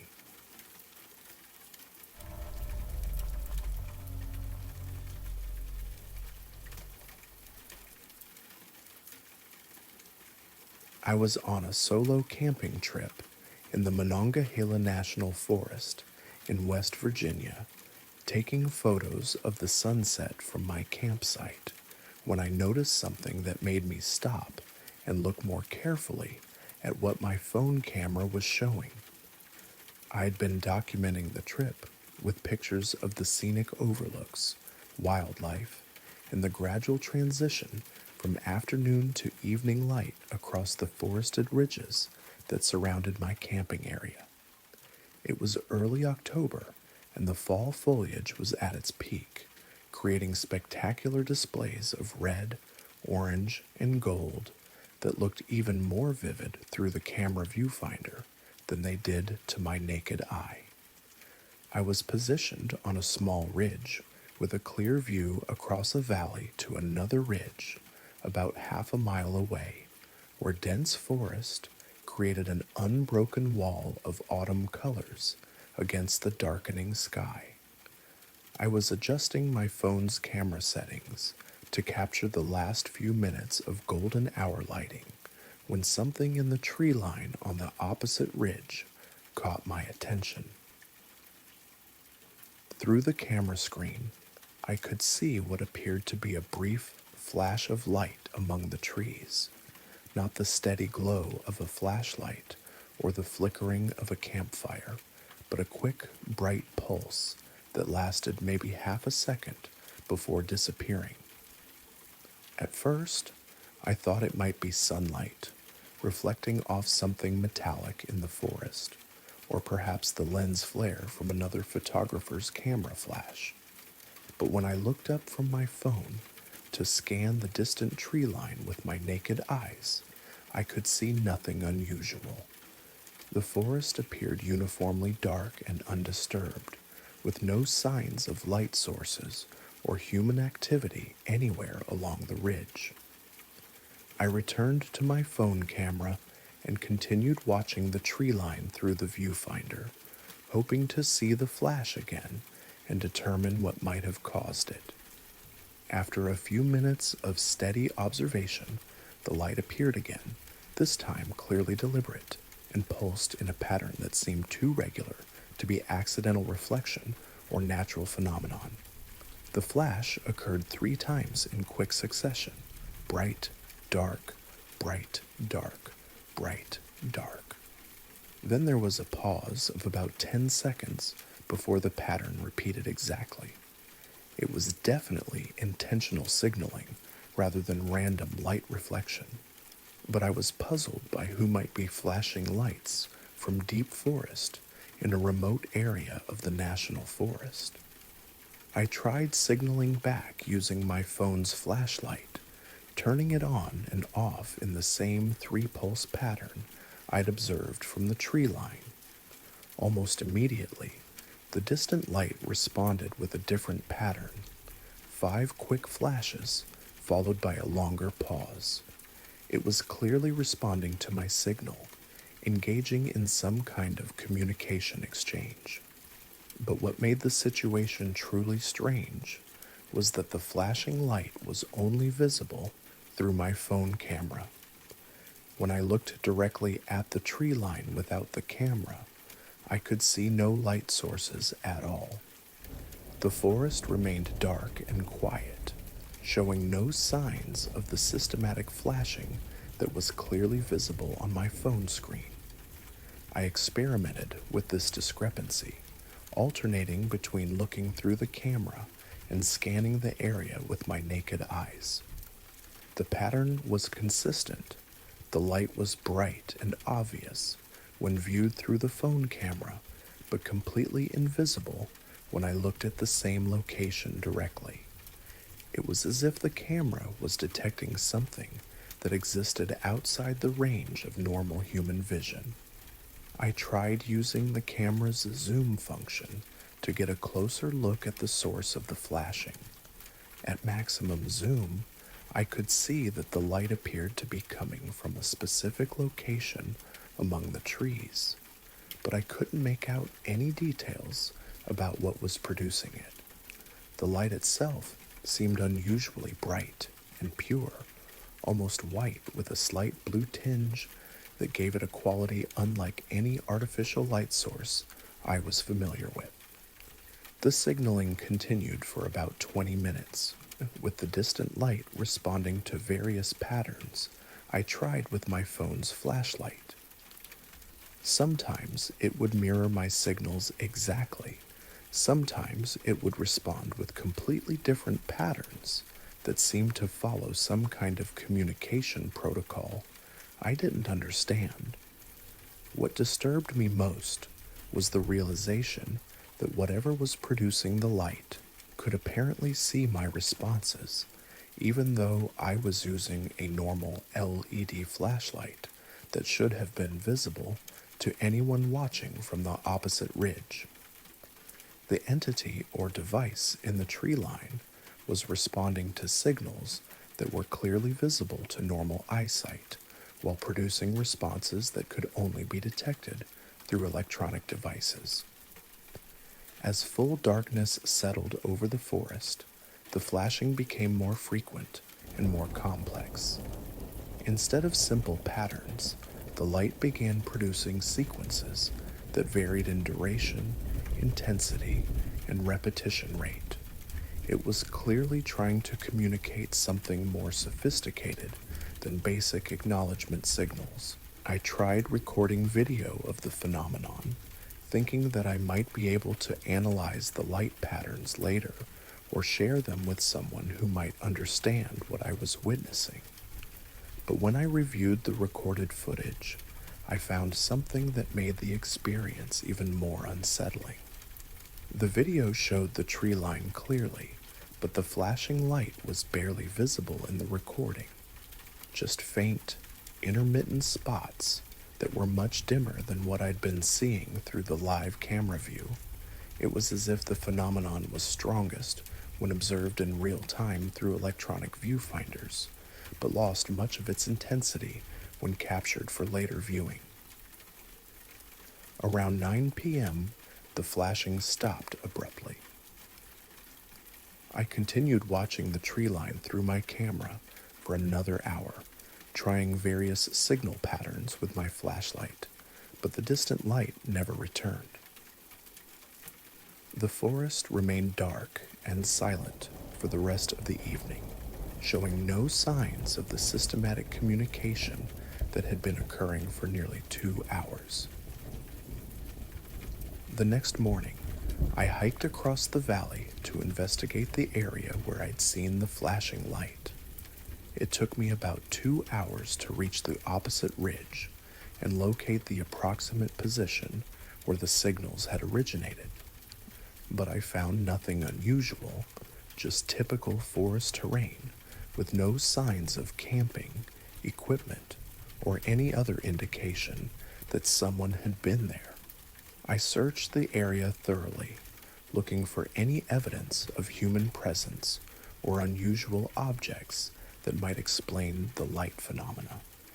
But the forest floor was undisturbed, covered with normal leaf litter and showing no footprints, equipment marks, or other signs that anyone had been in that location recently. I also checked for natural features that might create unusual optical effects, reflective surfaces, mineral deposits, or anything else that could produce bright flashes when viewed from specific angles. But I found nothing that could account for the systematic, responsive light patterns I'd observed through my phone camera. I've returned to the same camping area several times since then, always bringing my phone and watching the tree line carefully during evening hours. But I've never again observed the mysterious flashing light or encountered any similar phenomena that were visible only through electronic viewfinders. The experience left me questioning what range of the electromagnetic spectrum our electronic devices might be detecting compared to what human eyes can perceive. Perhaps there are forms of communication or presence that exist just outside normal visual range, but that can be detected by the sensors in smartphone cameras and other electronic equipment. I've researched similar reports from other campers and outdoor enthusiasts, looking for accounts of lights or phenomena that were visible only through cameras or electronic devices. What I found was a small but consistent collection of stories describing encounters with entities or objects that seemed to exist primarily in the range detected by electronic sensors rather than human vision. The flashing light in the Monongahela forest represented some form of intelligence that was capable of observing and responding to human signals while remaining invisible to direct observation. Whether it was advanced technology, a natural phenomenon that operates outside normal visual perception, or some form of entity that exists in electromagnetic spectrums we don't normally access, it demonstrated communication capabilities that extended beyond the range of human sensory detection. See, my phone camera had served as a window into a layer of activity that occurs constantly around us, but that remains hidden from normal observation. The tree line that appeared empty and quiet to my naked eyes was actually occupied by something that was actively engaged in monitoring and responding to human presence, using communication methods that could only be detected through the electronic devices that have become essential tools for documenting our outdoor experiences. The blinking light reminded me that wilderness areas contain far more activity and intelligence than we realize, operating in frequency ranges and communication protocols that exist beyond the boundaries of human perception, but within the detection capabilities of the electronic equipment we carry into remote areas, without understanding how much additional information those devices might be revealing about what shares the forest with us during our brief visits to territories where other forms of awareness maintain constant observation of our activities.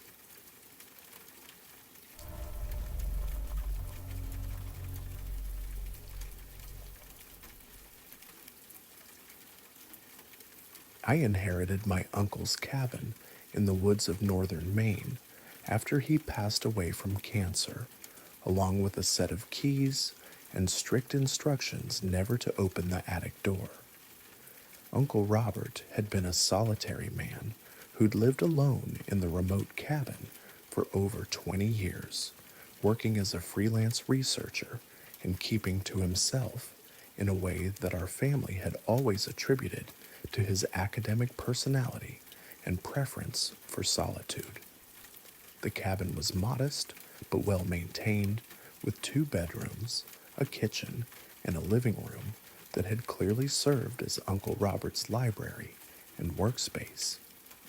Books lined every wall, covering subjects ranging from theoretical physics to ancient history, and his desk was equipped with multiple computers and research equipment that seemed sophisticated for such a remote location.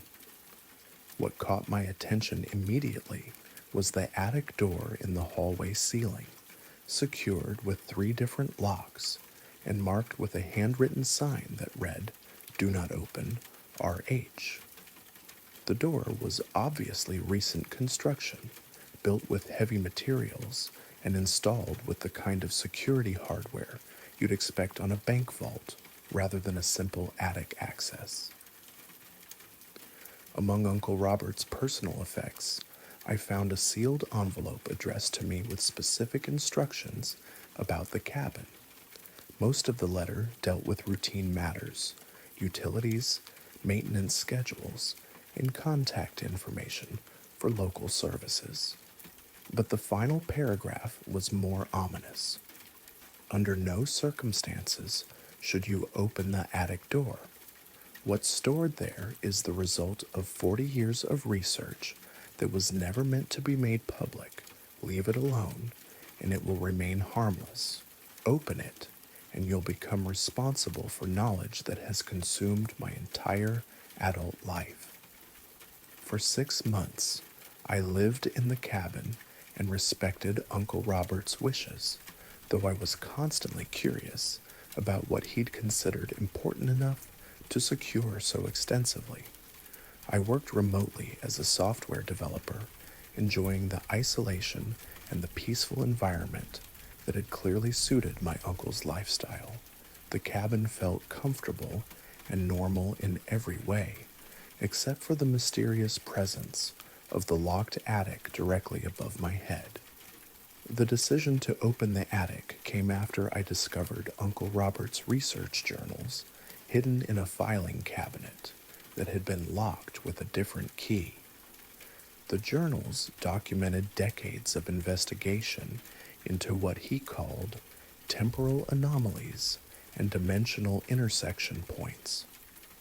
According to his notes, he'd been studying locations where the normal flow of time and space appeared to be disrupted, creating opportunities for interaction with what he described as parallel timelines and alternate realities.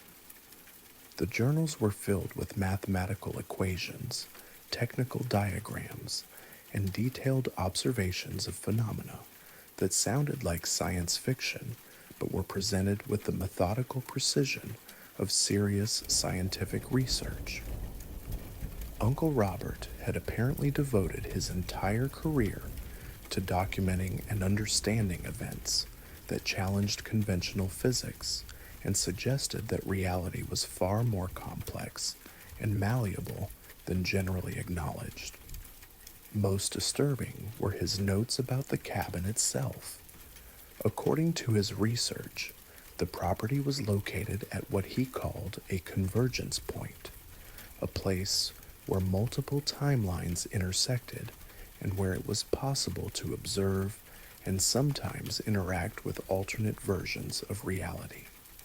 The attic, he wrote, contained primary evidence of these phenomena, preserved and secured to prevent unauthorized access to materials that could be dangerous if misunderstood or misused. After reading through years of his research documentation, I decided that I needed to see what Uncle Robert had been so determined to protect. I felt that understanding his work might help me comprehend why he'd lived in such isolation and why he'd been so insistent about keeping the attic contents secret. Opening the 3 locks required bolt cutters and considerable effort, but eventually I was able to access the attic door and pull down the ladder that led to the space above.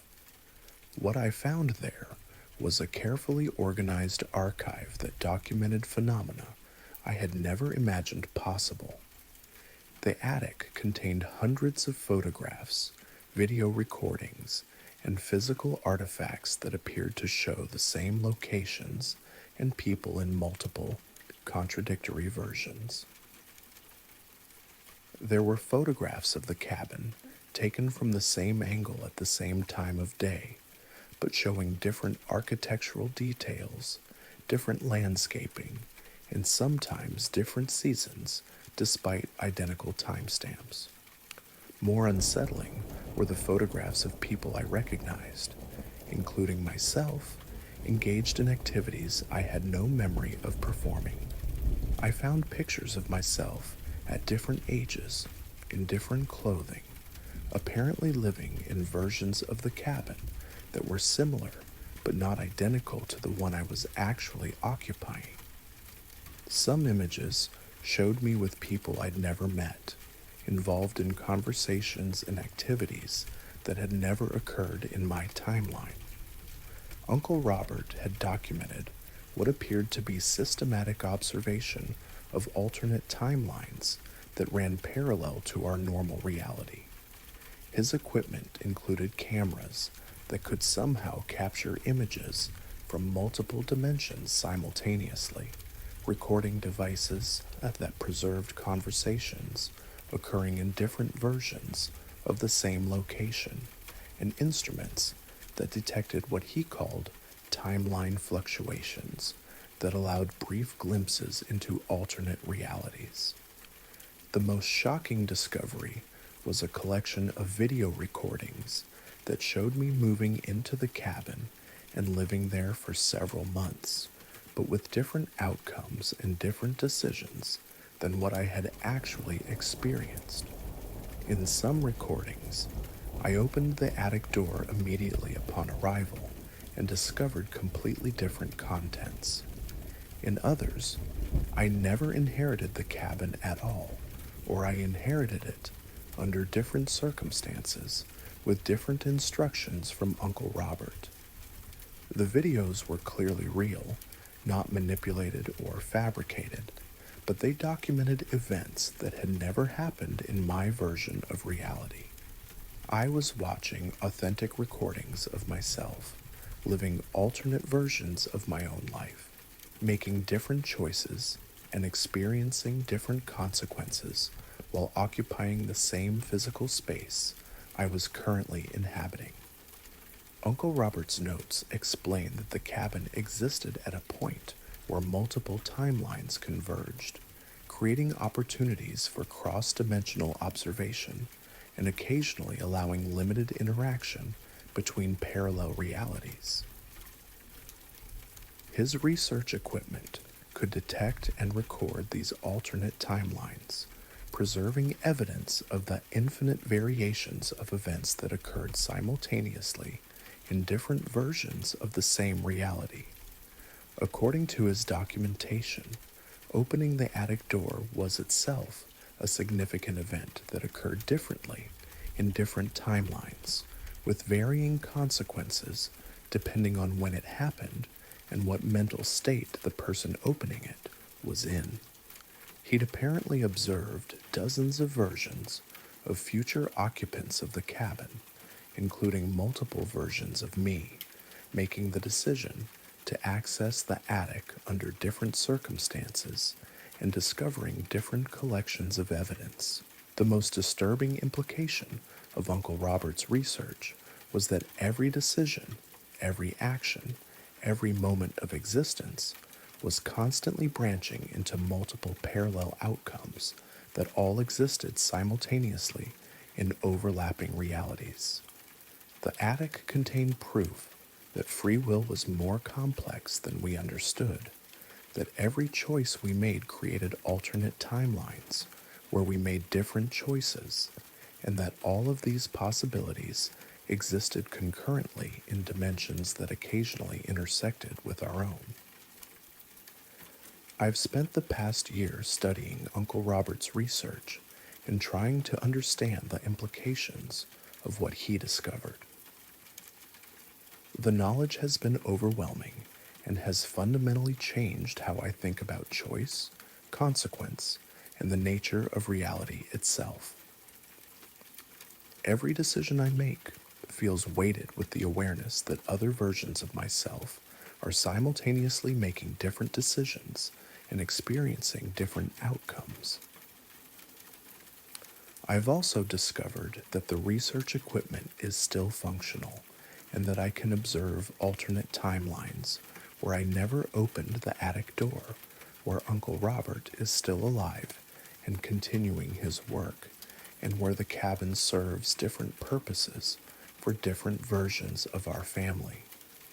The ability to observe these alternate realities is both fascinating and deeply disturbing, providing insights into the nature of existence while creating an overwhelming sense of the arbitrariness of the particular timeline I happen to be experiencing. Uncle Robert's warning about becoming responsible for dangerous knowledge was accurate. Understanding that reality consists of infinite parallel timelines has made it difficult to feel that any particular outcome or decision is truly significant, since all possible alternatives are occurring simultaneously in dimensions that exist alongside our own. The attic remains open now, serving as a repository for documentation of phenomena that challenge everything we think we know about the nature of time, choice, and reality. Uncle Robert's 40 years of research revealed that our normal understanding of existence as a single, linear timeline is fundamentally incomplete, and that we live within a much more complex and interconnected system of parallel realities than anyone is supposed to discover. The locked attic was his attempt to protect people from knowledge that makes normal life feel arbitrary and insignificant. But once opened, it revealed a universe far stranger and more complex than anything I had imagined, where every moment branches into infinite possibilities, and where the boundary between what is real and what might have been becomes meaningless in the face of evidence that all possibilities exist simultaneously in overlapping dimensions that surround us constantly, just beyond the reach of normal perception.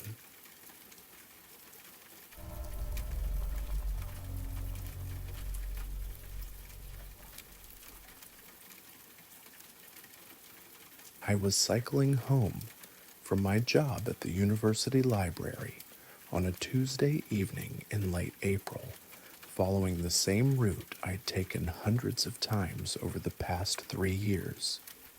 It's a straightforward 12-mile ride through suburban neighborhoods and rural roads that takes me about 50 minutes on my regular commute from campus to my apartment.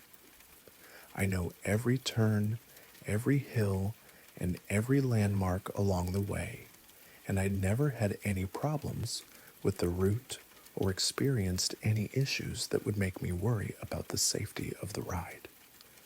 I left the library around 6:30 p.m. after finishing my shift, loaded my backpack with books and my laptop, and began the familiar ride home.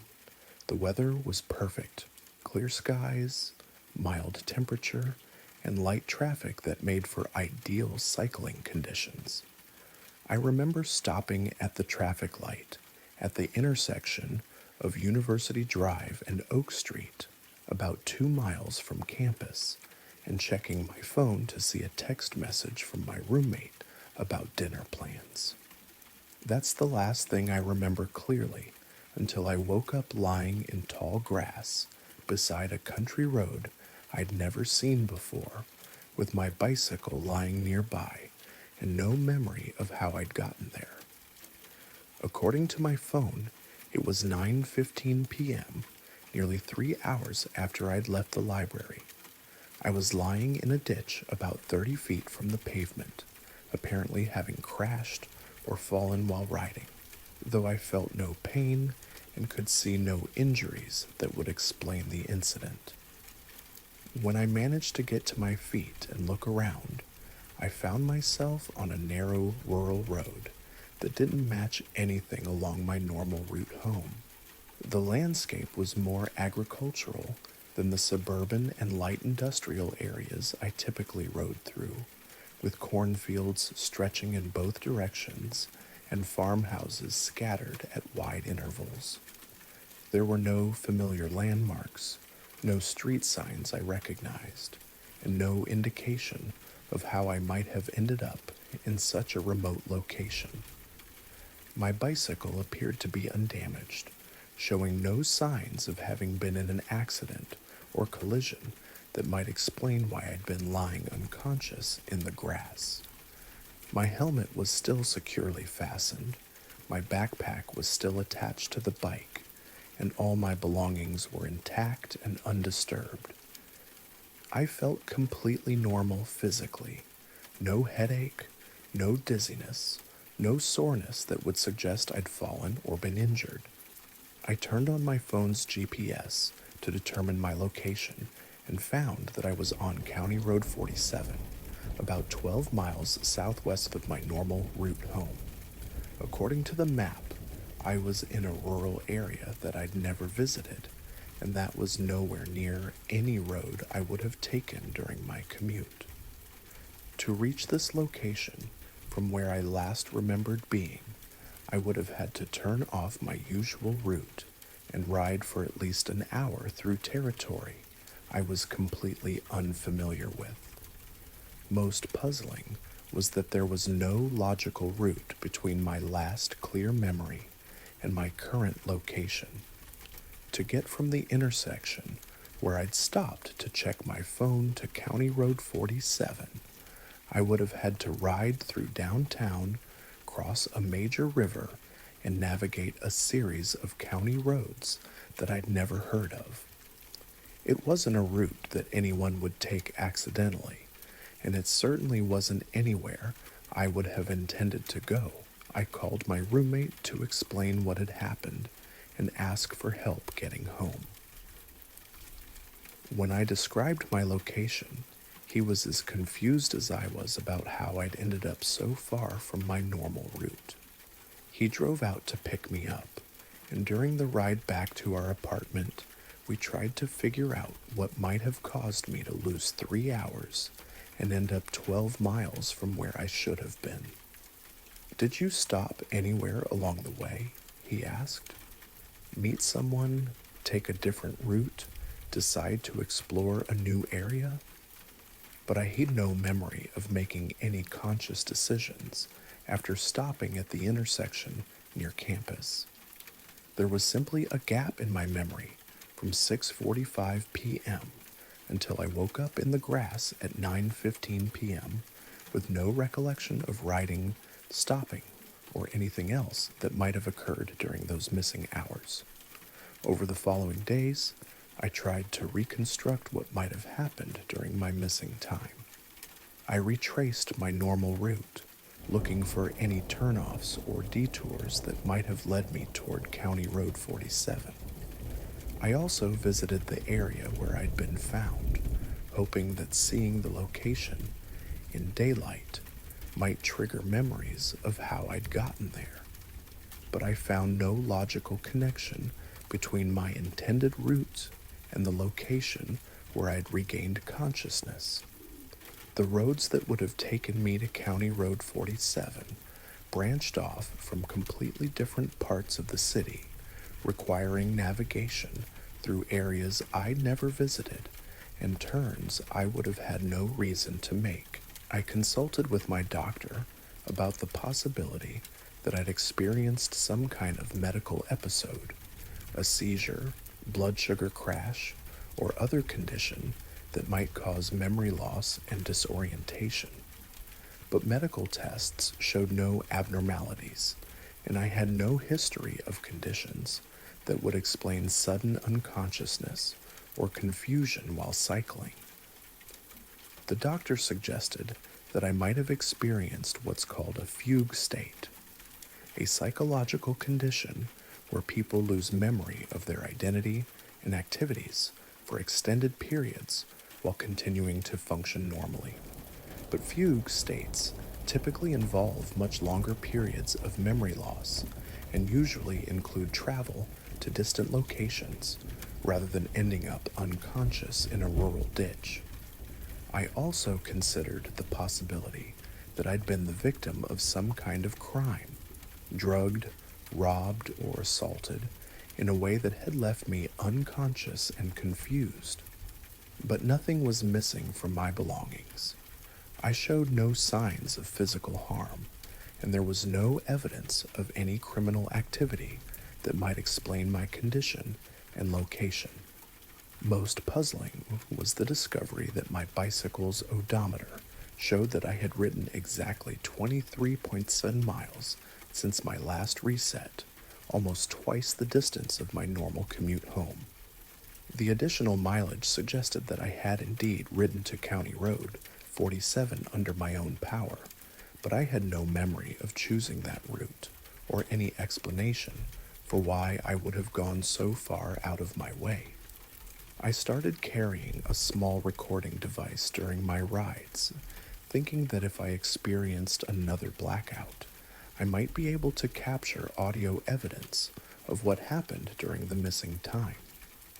I also began varying my route home, avoiding the intersection where my last clear memory had occurred, and paying closer attention to any feelings of drowsiness or disorientation that might precede another incident. 3 weeks later, it happened again. I was riding home from the library on a different route when I experienced another gap in my memory, this time lasting about 2 hours and ending with me waking up beside a farm pond about 15 miles east of my apartment. Once again, I had no injuries, no memory of the intervening time, and no logical explanation for how I'd ended up in such a remote location.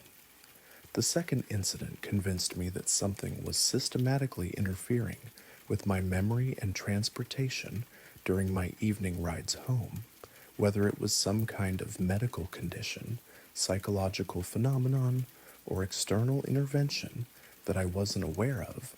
I was clearly experiencing regular episodes where my consciousness was interrupted and my travel patterns were altered in ways I couldn't control or remember. I stopped cycling home alone after the second incident, instead arranging rides with friends or using public transportation to avoid whatever was causing my blackouts and mysterious relocations. But I've never found an adequate explanation for what happened during those missing hours, or why I consistently ended up in rural locations that were far from any route I would have chosen. The missing time episodes remain completely unexplained, representing gaps in my experience where my normal decision making and memory formation were somehow suspended while I continued to function well enough to ride a bicycle for miles through unfamiliar territory. Whatever caused these blackouts was systematic enough to occur multiple times, but selective enough to affect only my evening rides home from work. I've never experienced similar memory loss or disorientation in any other context, suggesting that the phenomenon was specifically connected to my cycling routine or to the particular roads and times when I traveled between campus and home. Something was causing me to lose consciousness and wake up in locations that I would never have visited voluntarily, carrying out activities that I have no memory of performing, but that clearly required sustained physical activity and navigation through complex rural road systems. The blackouts taught me that our sense of continuous consciousness and control over our daily activities can be more fragile than we realize, and that there are circumstances where we can lose hours of time while continuing to function in ways that transport us to places we never intended to go for reasons we're never able to understand or remember.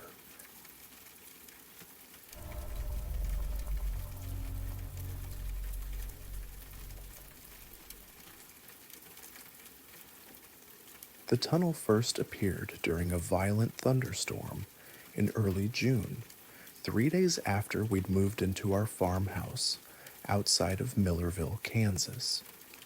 The property came with 40 acres of mixed grassland and crop fields, including a large pasture directly behind the house where the previous owners had kept cattle.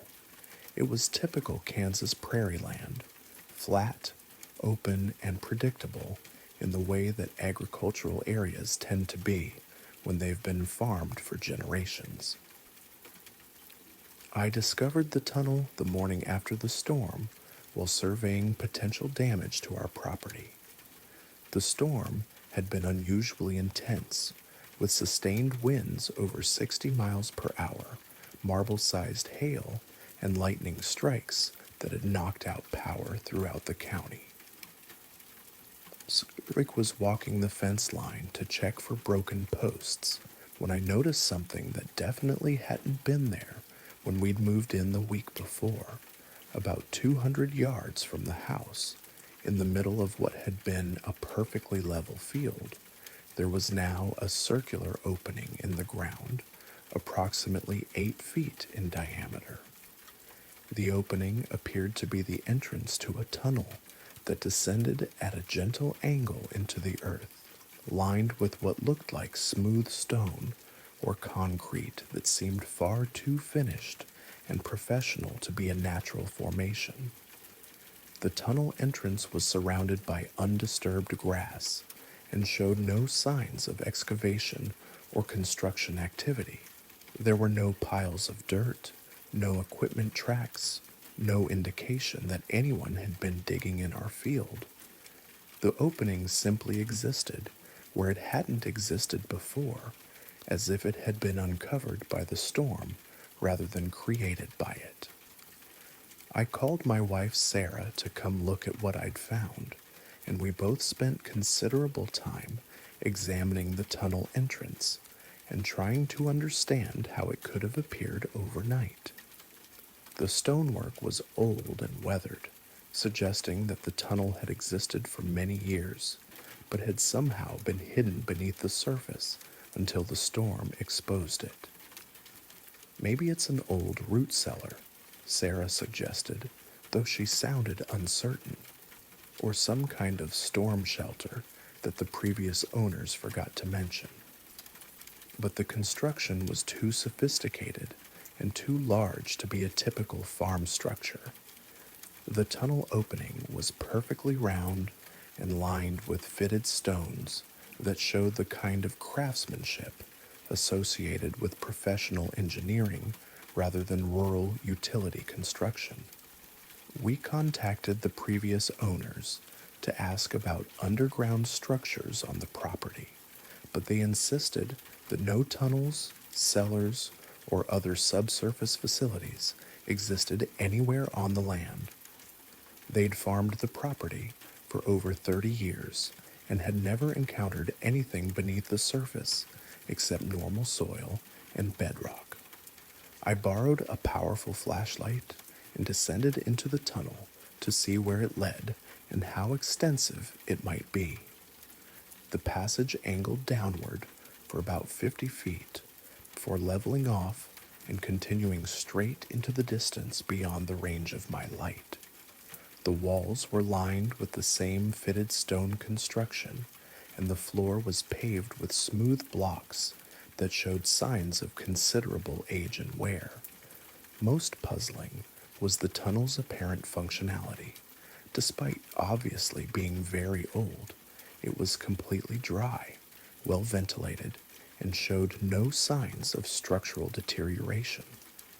The stonework was tight and solid, with no evidence of water damage, root intrusion, or the kind of settling that would be expected in underground construction that had been abandoned for decades.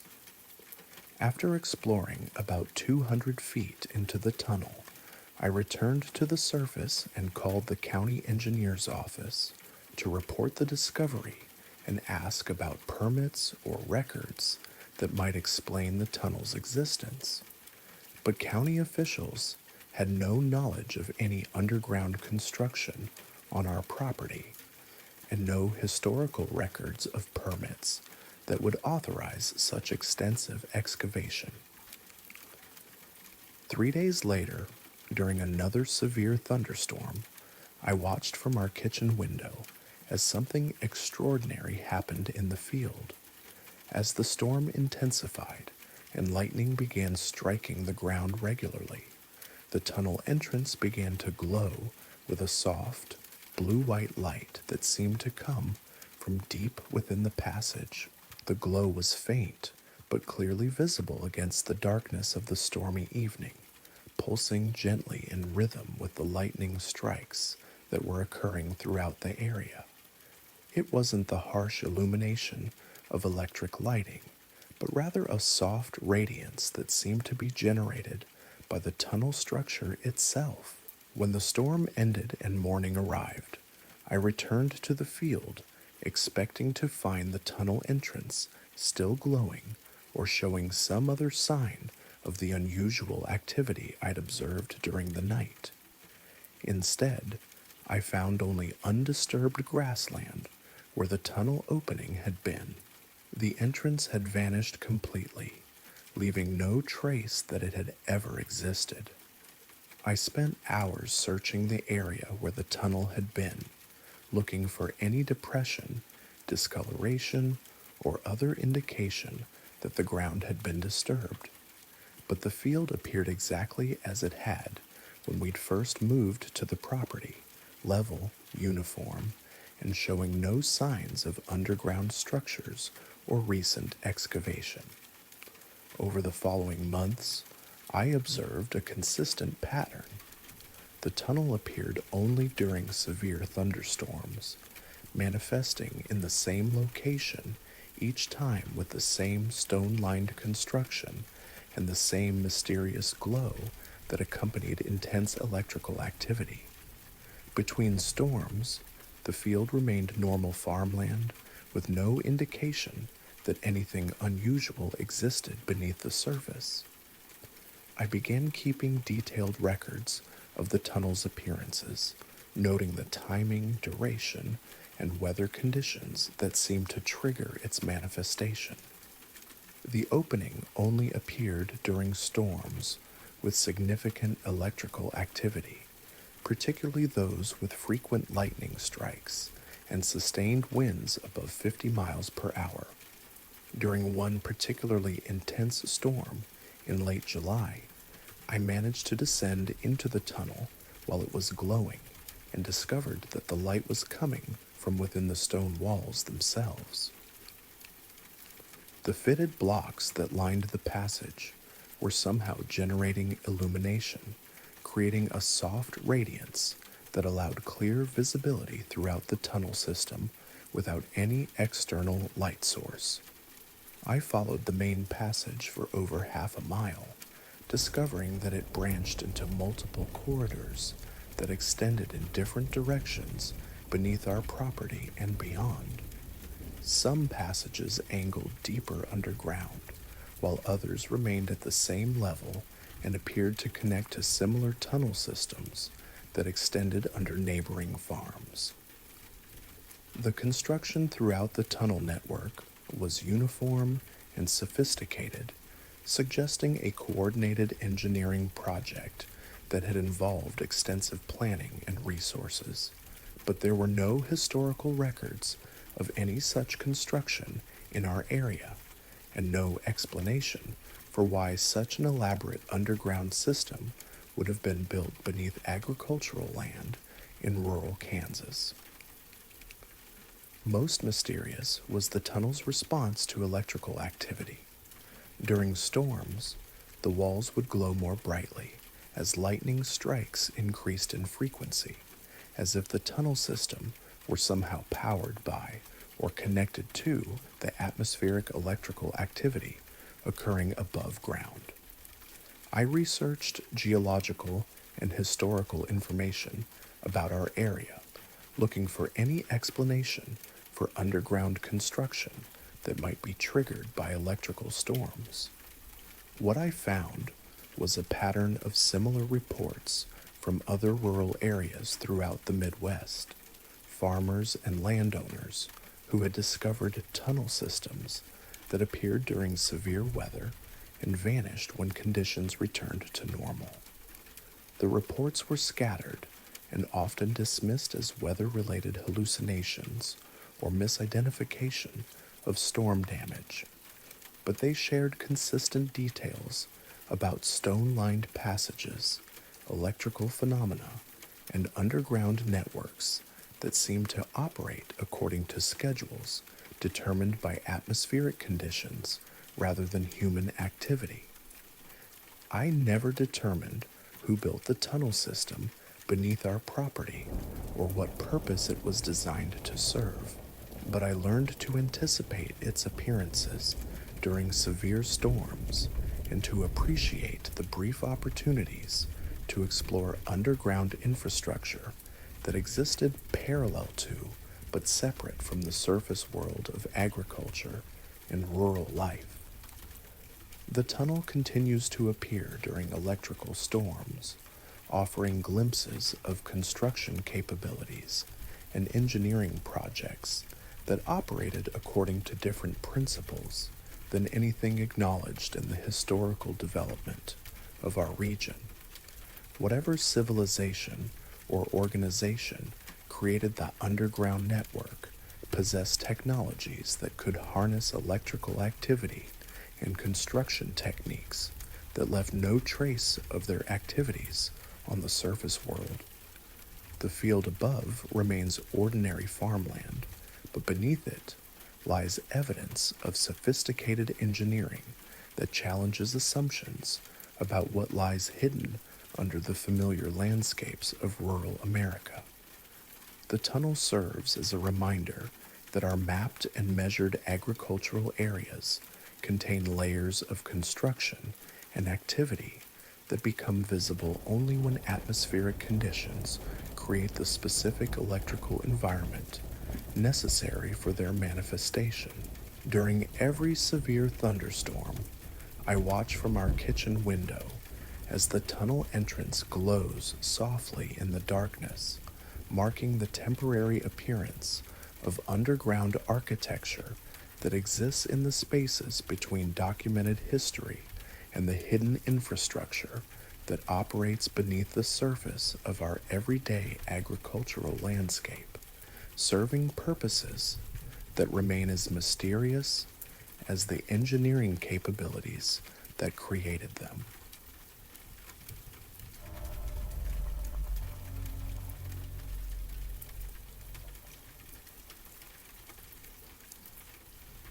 I was riding the late bus home from my evening shift at the hospital when an elderly woman sitting across the aisle handed me a folded piece of paper. She didn't say anything, just leaned over, placed it in my hand, and gave me a small nod before returning to look out the window. I'd noticed her when I got on, probably in her 70s, wearing a faded green coat and carrying a canvas bag that looked like it had seen decades of use. The bus was nearly empty, just the two of us, and maybe 3 other passengers scattered throughout the seats. It was the kind of quiet Tuesday night ride where people keep to themselves, so her gesture was unexpected but not alarming. I assumed she was handing me a piece of litter or maybe a religious pamphlet, the kind of thing that sometimes gets passed around on public transit. When I unfolded the paper, I found a pencil drawing of a house. Not just any house, my house. The sketch was remarkably detailed and accurate, showing the front porch with its distinctive crooked railing, the oak tree with the low-hanging branch that scrapes against the roof, even the specific pattern of cracks in the front walkway that I'd been meaning to repair for months. I looked up at the woman, but she was still gazing out the window, apparently lost in thought or deliberately avoiding eye contact. I wanted to ask her about the drawing, how she knew where I lived, why she'd drawn my house, whether this was some kind of mistake, but something about her posture suggested she didn't want to be approached. The drawing was done with careful attention to architectural details that would only be visible to someone who had spent considerable time observing the property. The proportions were correct, the windows were positioned accurately, and even small features like the loose shutter on the second floor and the garden gate that hangs slightly askew were depicted with precision. What made the drawing particularly unsettling was that it showed things I was certain couldn't be seen from the street. The back deck was visible in the sketch, along with the small shed in the rear yard and the specific arrangement of flower beds that my neighbor had planted along our shared fence line. These features were blocked from public view by the house itself and by privacy fencing. I studied the woman more carefully, trying to determine if I recognized her from my neighborhood or if there was any chance we'd met before. But she was completely unfamiliar, and I was certain I'd never seen her in my area. Our neighborhood was small enough that I knew most of the residents by sight, especially someone of her age who would stand out during regular walking hours. The bus reached my stop, and I had to decide whether to get off or stay on to continue the conversation. As I stood up, the woman finally looked directly at me and spoke for the first time. "Be careful with the basement stairs," she said quietly. "The third step from the bottom is loose." Then she returned to looking out the window, clearly indicating that the conversation was over. I got off the bus with the drawing in my hand, watching through the window as it pulled away. The woman didn't look back.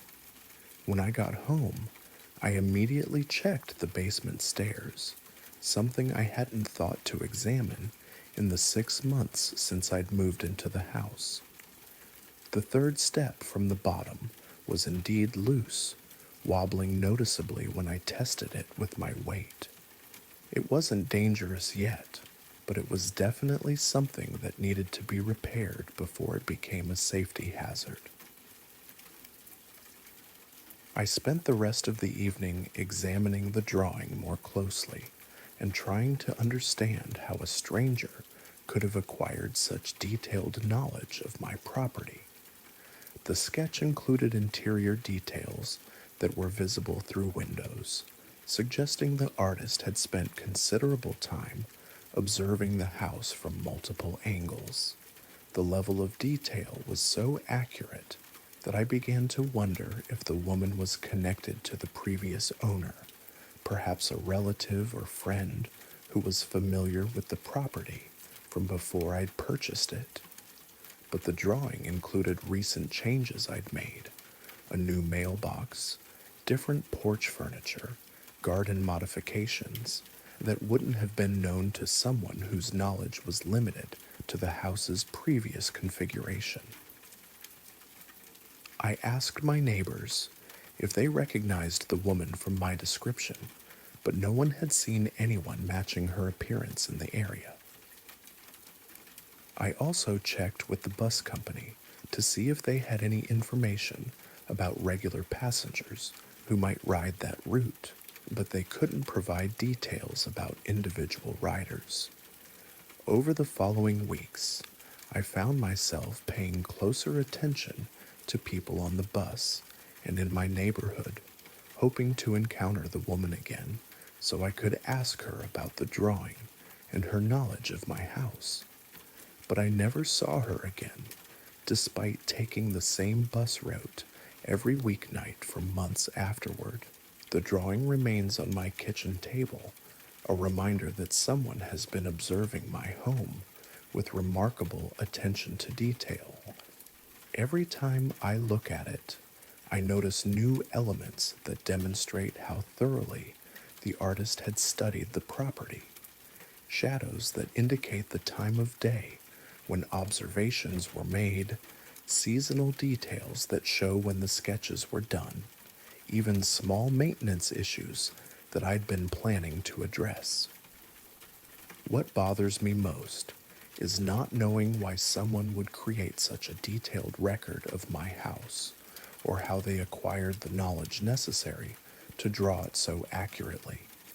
The warning about the basement stairs suggests that the woman was genuinely concerned about my safety, but her method of communication was so indirect and mysterious that it raised more questions than it answered. I've become more conscious of my home's visibility from various angles, wondering how much of my daily routine might be observable to someone who was paying careful attention. The drawing serves as a reminder that privacy is more limited than we assume, and that people can acquire detailed knowledge about our lives through patient observation that we're not aware is occurring. Sometimes I wonder if the woman was trying to tell me something more than just a warning about loose stairs, perhaps communicating that my house has been under observation for reasons I don't understand. The drawing might be evidence of surveillance rather than casual interest, a way of letting me know that someone has been watching while maintaining the ambiguity necessary to avoid direct confrontation or explanation. The stranger on the bus gave me a gift that was both helpful and deeply unsettling, a demonstration of knowledge that she shouldn't have possessed, and a warning delivered through means that prevented any follow-up questions or expressions of gratitude. The drawing remains the only evidence that the encounter actually happened, a remarkably accurate sketch that documents my home in ways that suggest the artist knows far more about my daily life than any stranger should.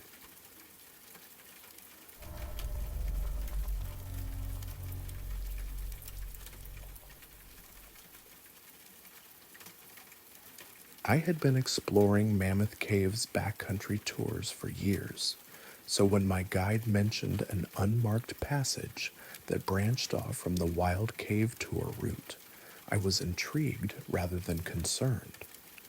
Mike had been leading cave expeditions for over a decade, and his knowledge of the underground systems was encyclopedic.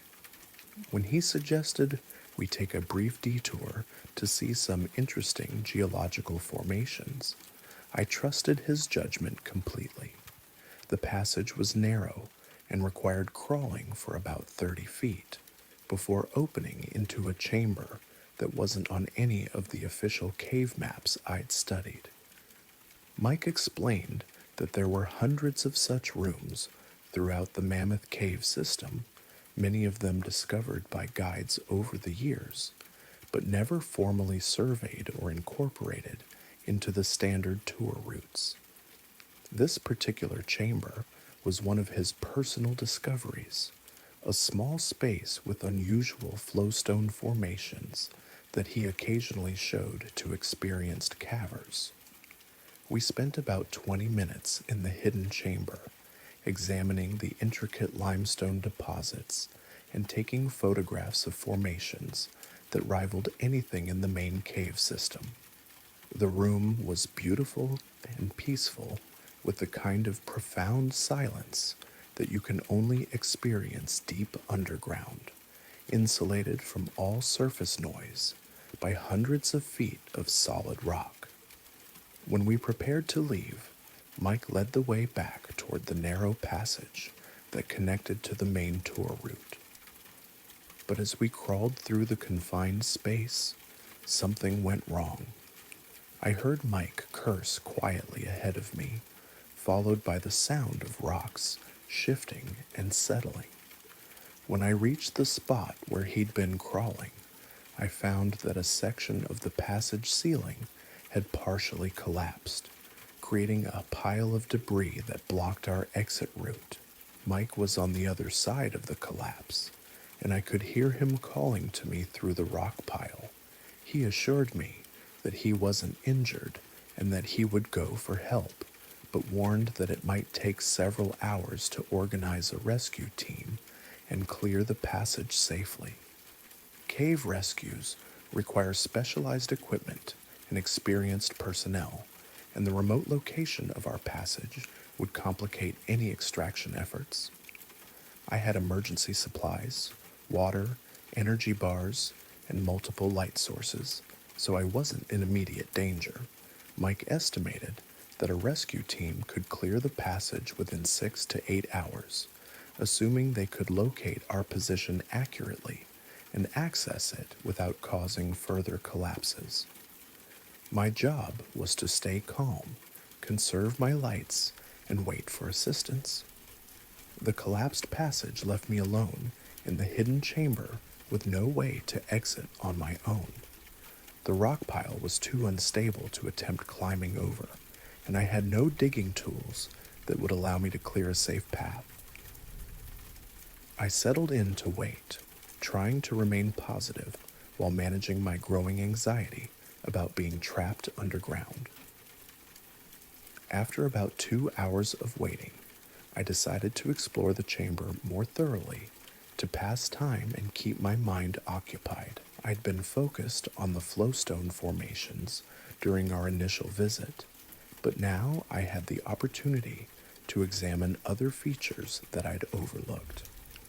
The chamber was larger than I'd initially realized, with several alcoves and side passages that extended beyond the range of our earlier exploration.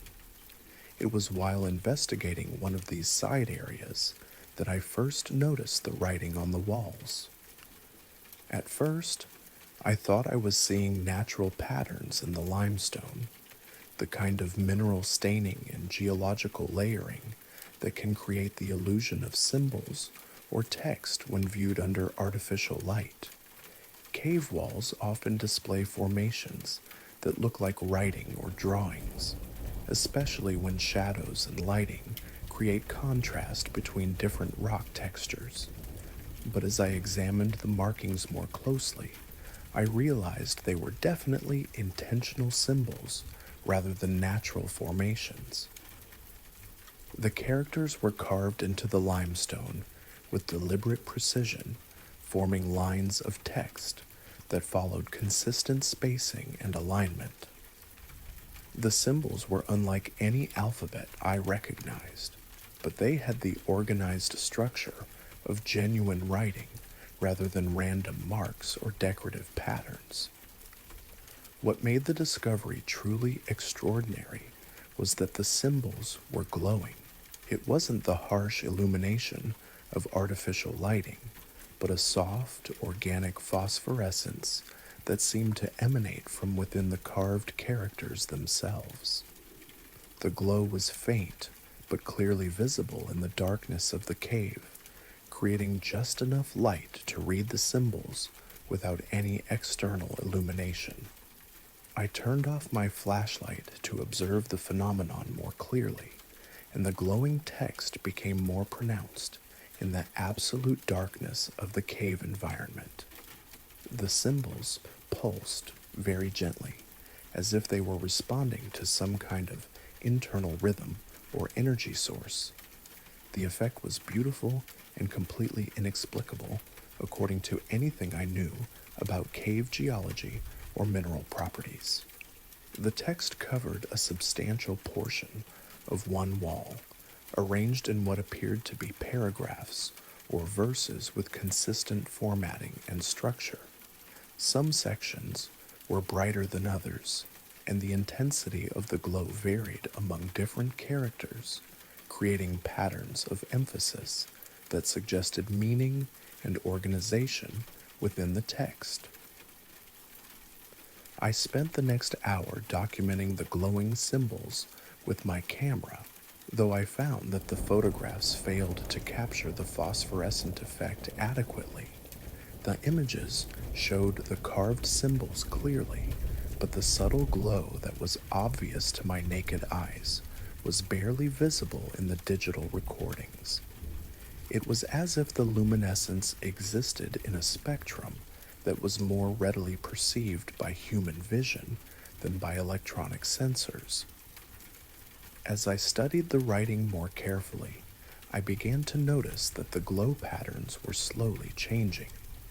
Characters that had been bright when I first discovered them were gradually dimming, while others were becoming more luminous.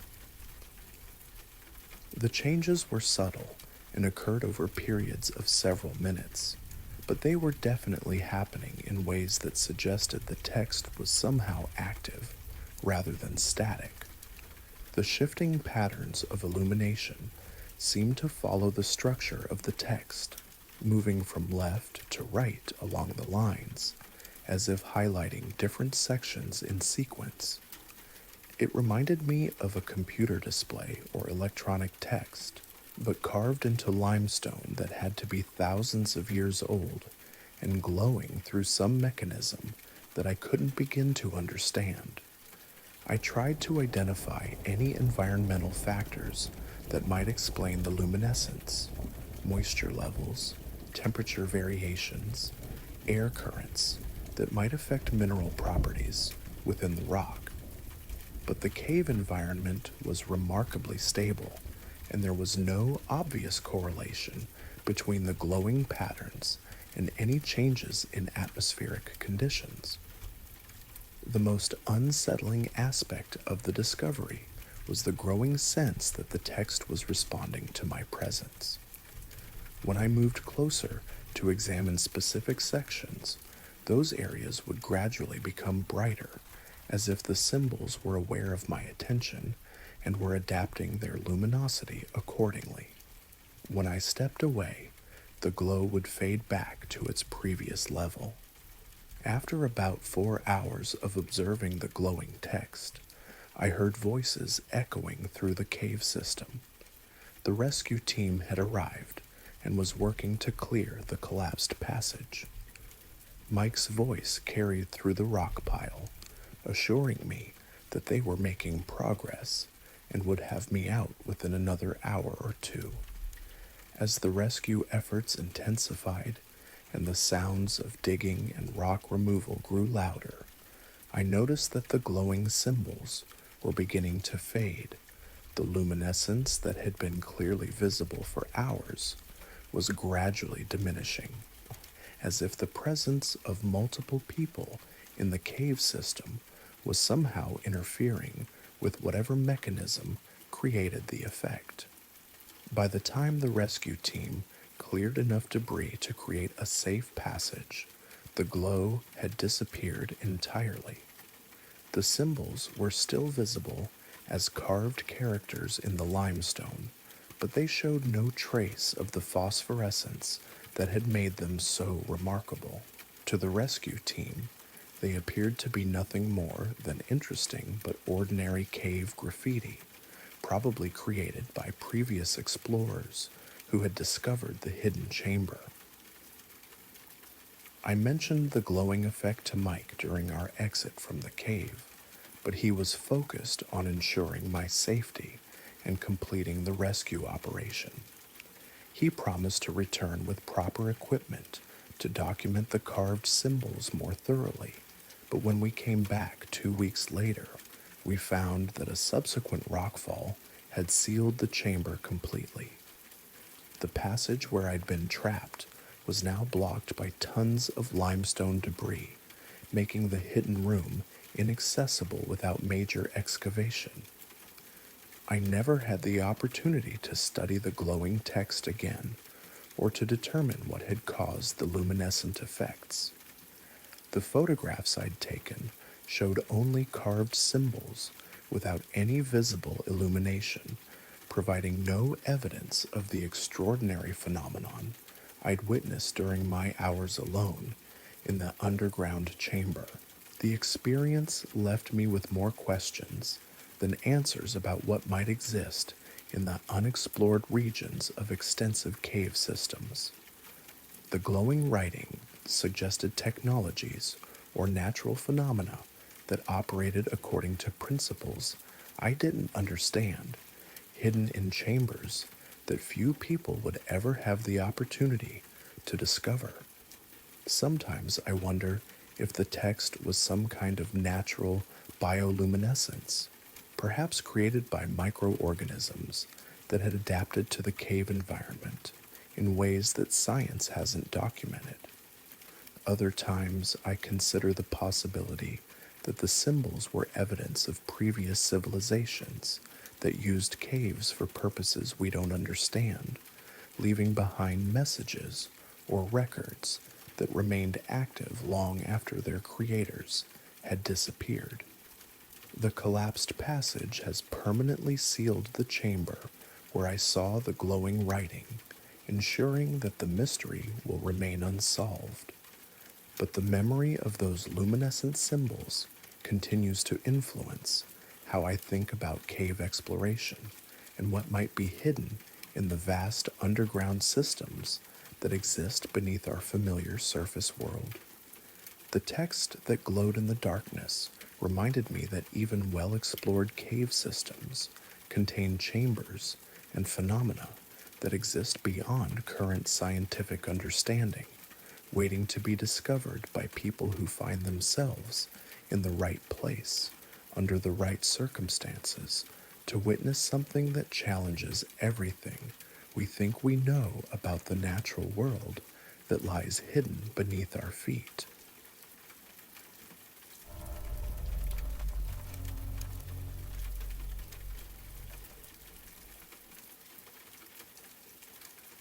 I worked the night shift at a 24-hour gas station on Highway 61, about 15 miles outside of town, where the road cuts through farmland and forest. It was usually quiet after midnight, maybe a trucker stopping for coffee, or someone driving home late from a second job, the kind of place where you get to know the regulars and can predict who's going to show up when. That's why I noticed when the same car started appearing every night at exactly 3:17 a.m. It was a dark blue sedan, maybe 10 years old. Nothing particularly distinctive about it except for the timing. The driver would pull up to pump number 3, get out, and pump exactly $20 worth of gas. Always pump 3, always $20, always 3:17 a.m. He was an older man, probably in his 60s, wearing a baseball cap and jacket that made it hard to see his face clearly through the security cameras. The routine never varied. He'd pump his gas, come inside to pay with exact change.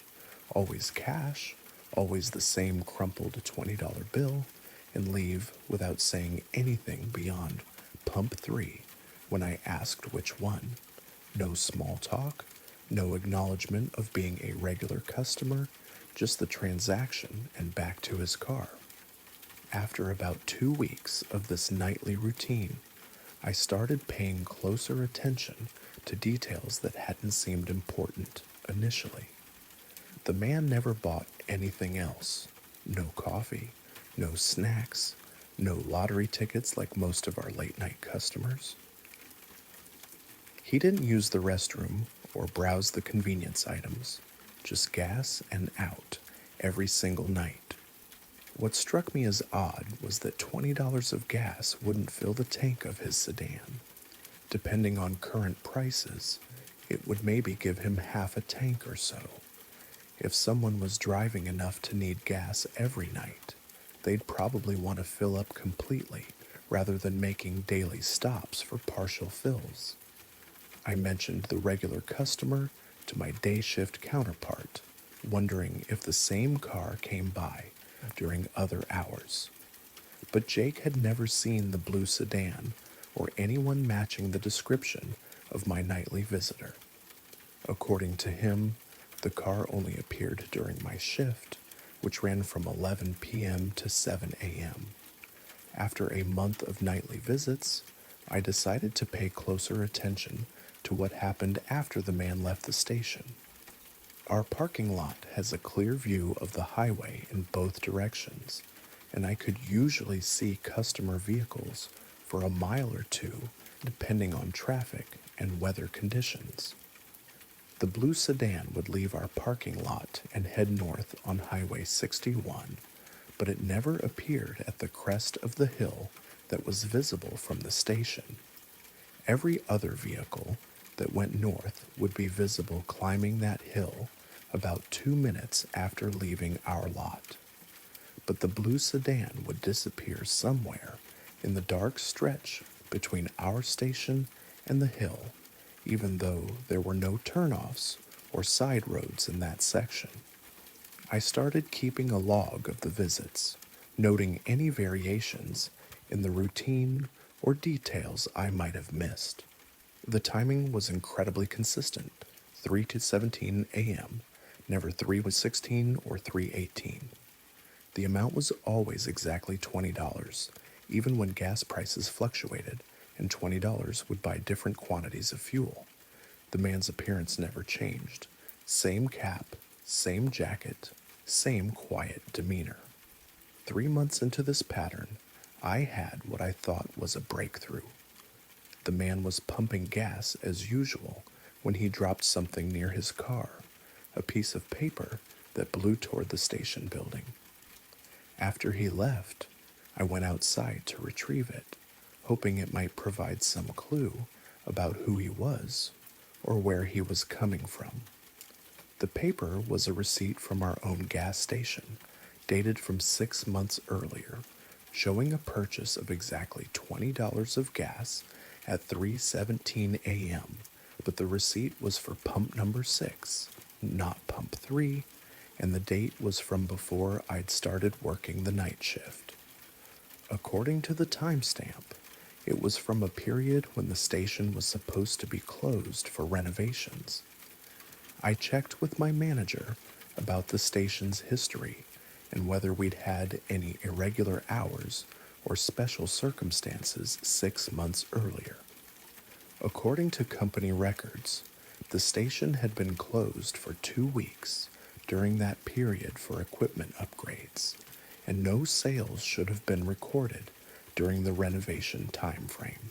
The receipt I'd found was printed on our standard paper with our station's information and transaction details, but it documented a sale that shouldn't have been possible according to official records. The transaction had occurred when the station was closed, the pumps were disconnected, and no staff was on duty.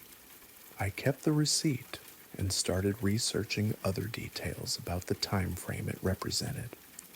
Local newspaper archives from that period mentioned a car accident on Highway 61 about 2 miles north of our station. A driver had missed a curve during a late-night trip and crashed into a tree line. The victim was described as a man in his 60s who had been driving a dark blue sedan. The accident had occurred at approximately 3:20 a.m., which would have been just a few minutes after someone leaving our station would have reached that section of highway. The timing aligned perfectly with what would happen if someone bought gas at 3:17 and then continued north toward the location where the accident was reported. The newspaper article included a photograph of the accident scene, showing a dark blue sedan that appeared to match the car I'd been seeing every night. The victim's name was Robert Chen, and he had been driving home from his job as a night security guard at a facility about 30 miles north of our station. Armed with this information, I tried to learn more about Robert Chen and his connection to our gas station, but my research hit dead ends quickly. The address listed in the accident report led to an empty lot where a house had apparently been demolished years earlier. The security company where he'd supposedly worked had no record of anyone by that name in their employment files. Even more puzzling was that I couldn't find any official record of the car accident itself in police or DMV databases. The newspaper article existed in the archives, but there were no corresponding incident reports, insurance claims, or other documentation that should have been generated by a fatal traffic accident. The nightly visits continued unchanged, regardless of my growing knowledge about their apparent impossibility. Robert Chen, or someone who looked exactly like him, driving a car identical to his, continued to appear at 3:17 a.m. for exactly $20 of gas before disappearing into the dark stretch of highway where no accident was supposed to have occurred. I never found a satisfactory explanation for what I was witnessing during my night shifts. The visits were too consistent and detailed to be hallucinations, but they were connected to events that seemed to exist only in newspaper archives without any supporting documentation. After 6 months of nightly encounters, I transferred to a day shift position at a different station. I told my manager I preferred working regular hours, but really I was unsettled by the routine that had no rational explanation and seemed to involve someone who might not exist in any official records. I drive past the old station occasionally and sometimes wonder if my replacement has noticed the blue sedan that appears every night at 3:17 a.m. The car might still be making its nightly stop for $20 of gas, following a routine that connects to accident reports that can't be verified and involves a person whose existence seems to be documented only in newspaper archives that tell stories about events that officially never happened. The receipt I found that night remains in my wallet as a reminder that some regular customers might be more regular than anyone realizes, and that the boundary between routine service calls and impossible encounters might be thinner than night shift workers are prepared to understand or explain to anyone who wasn't there to witness the quiet consistency of visits that occur according to schedules that extend beyond normal business hours into time frames that operate according to different rules than the ones that govern ordinary late-night commercial transactions.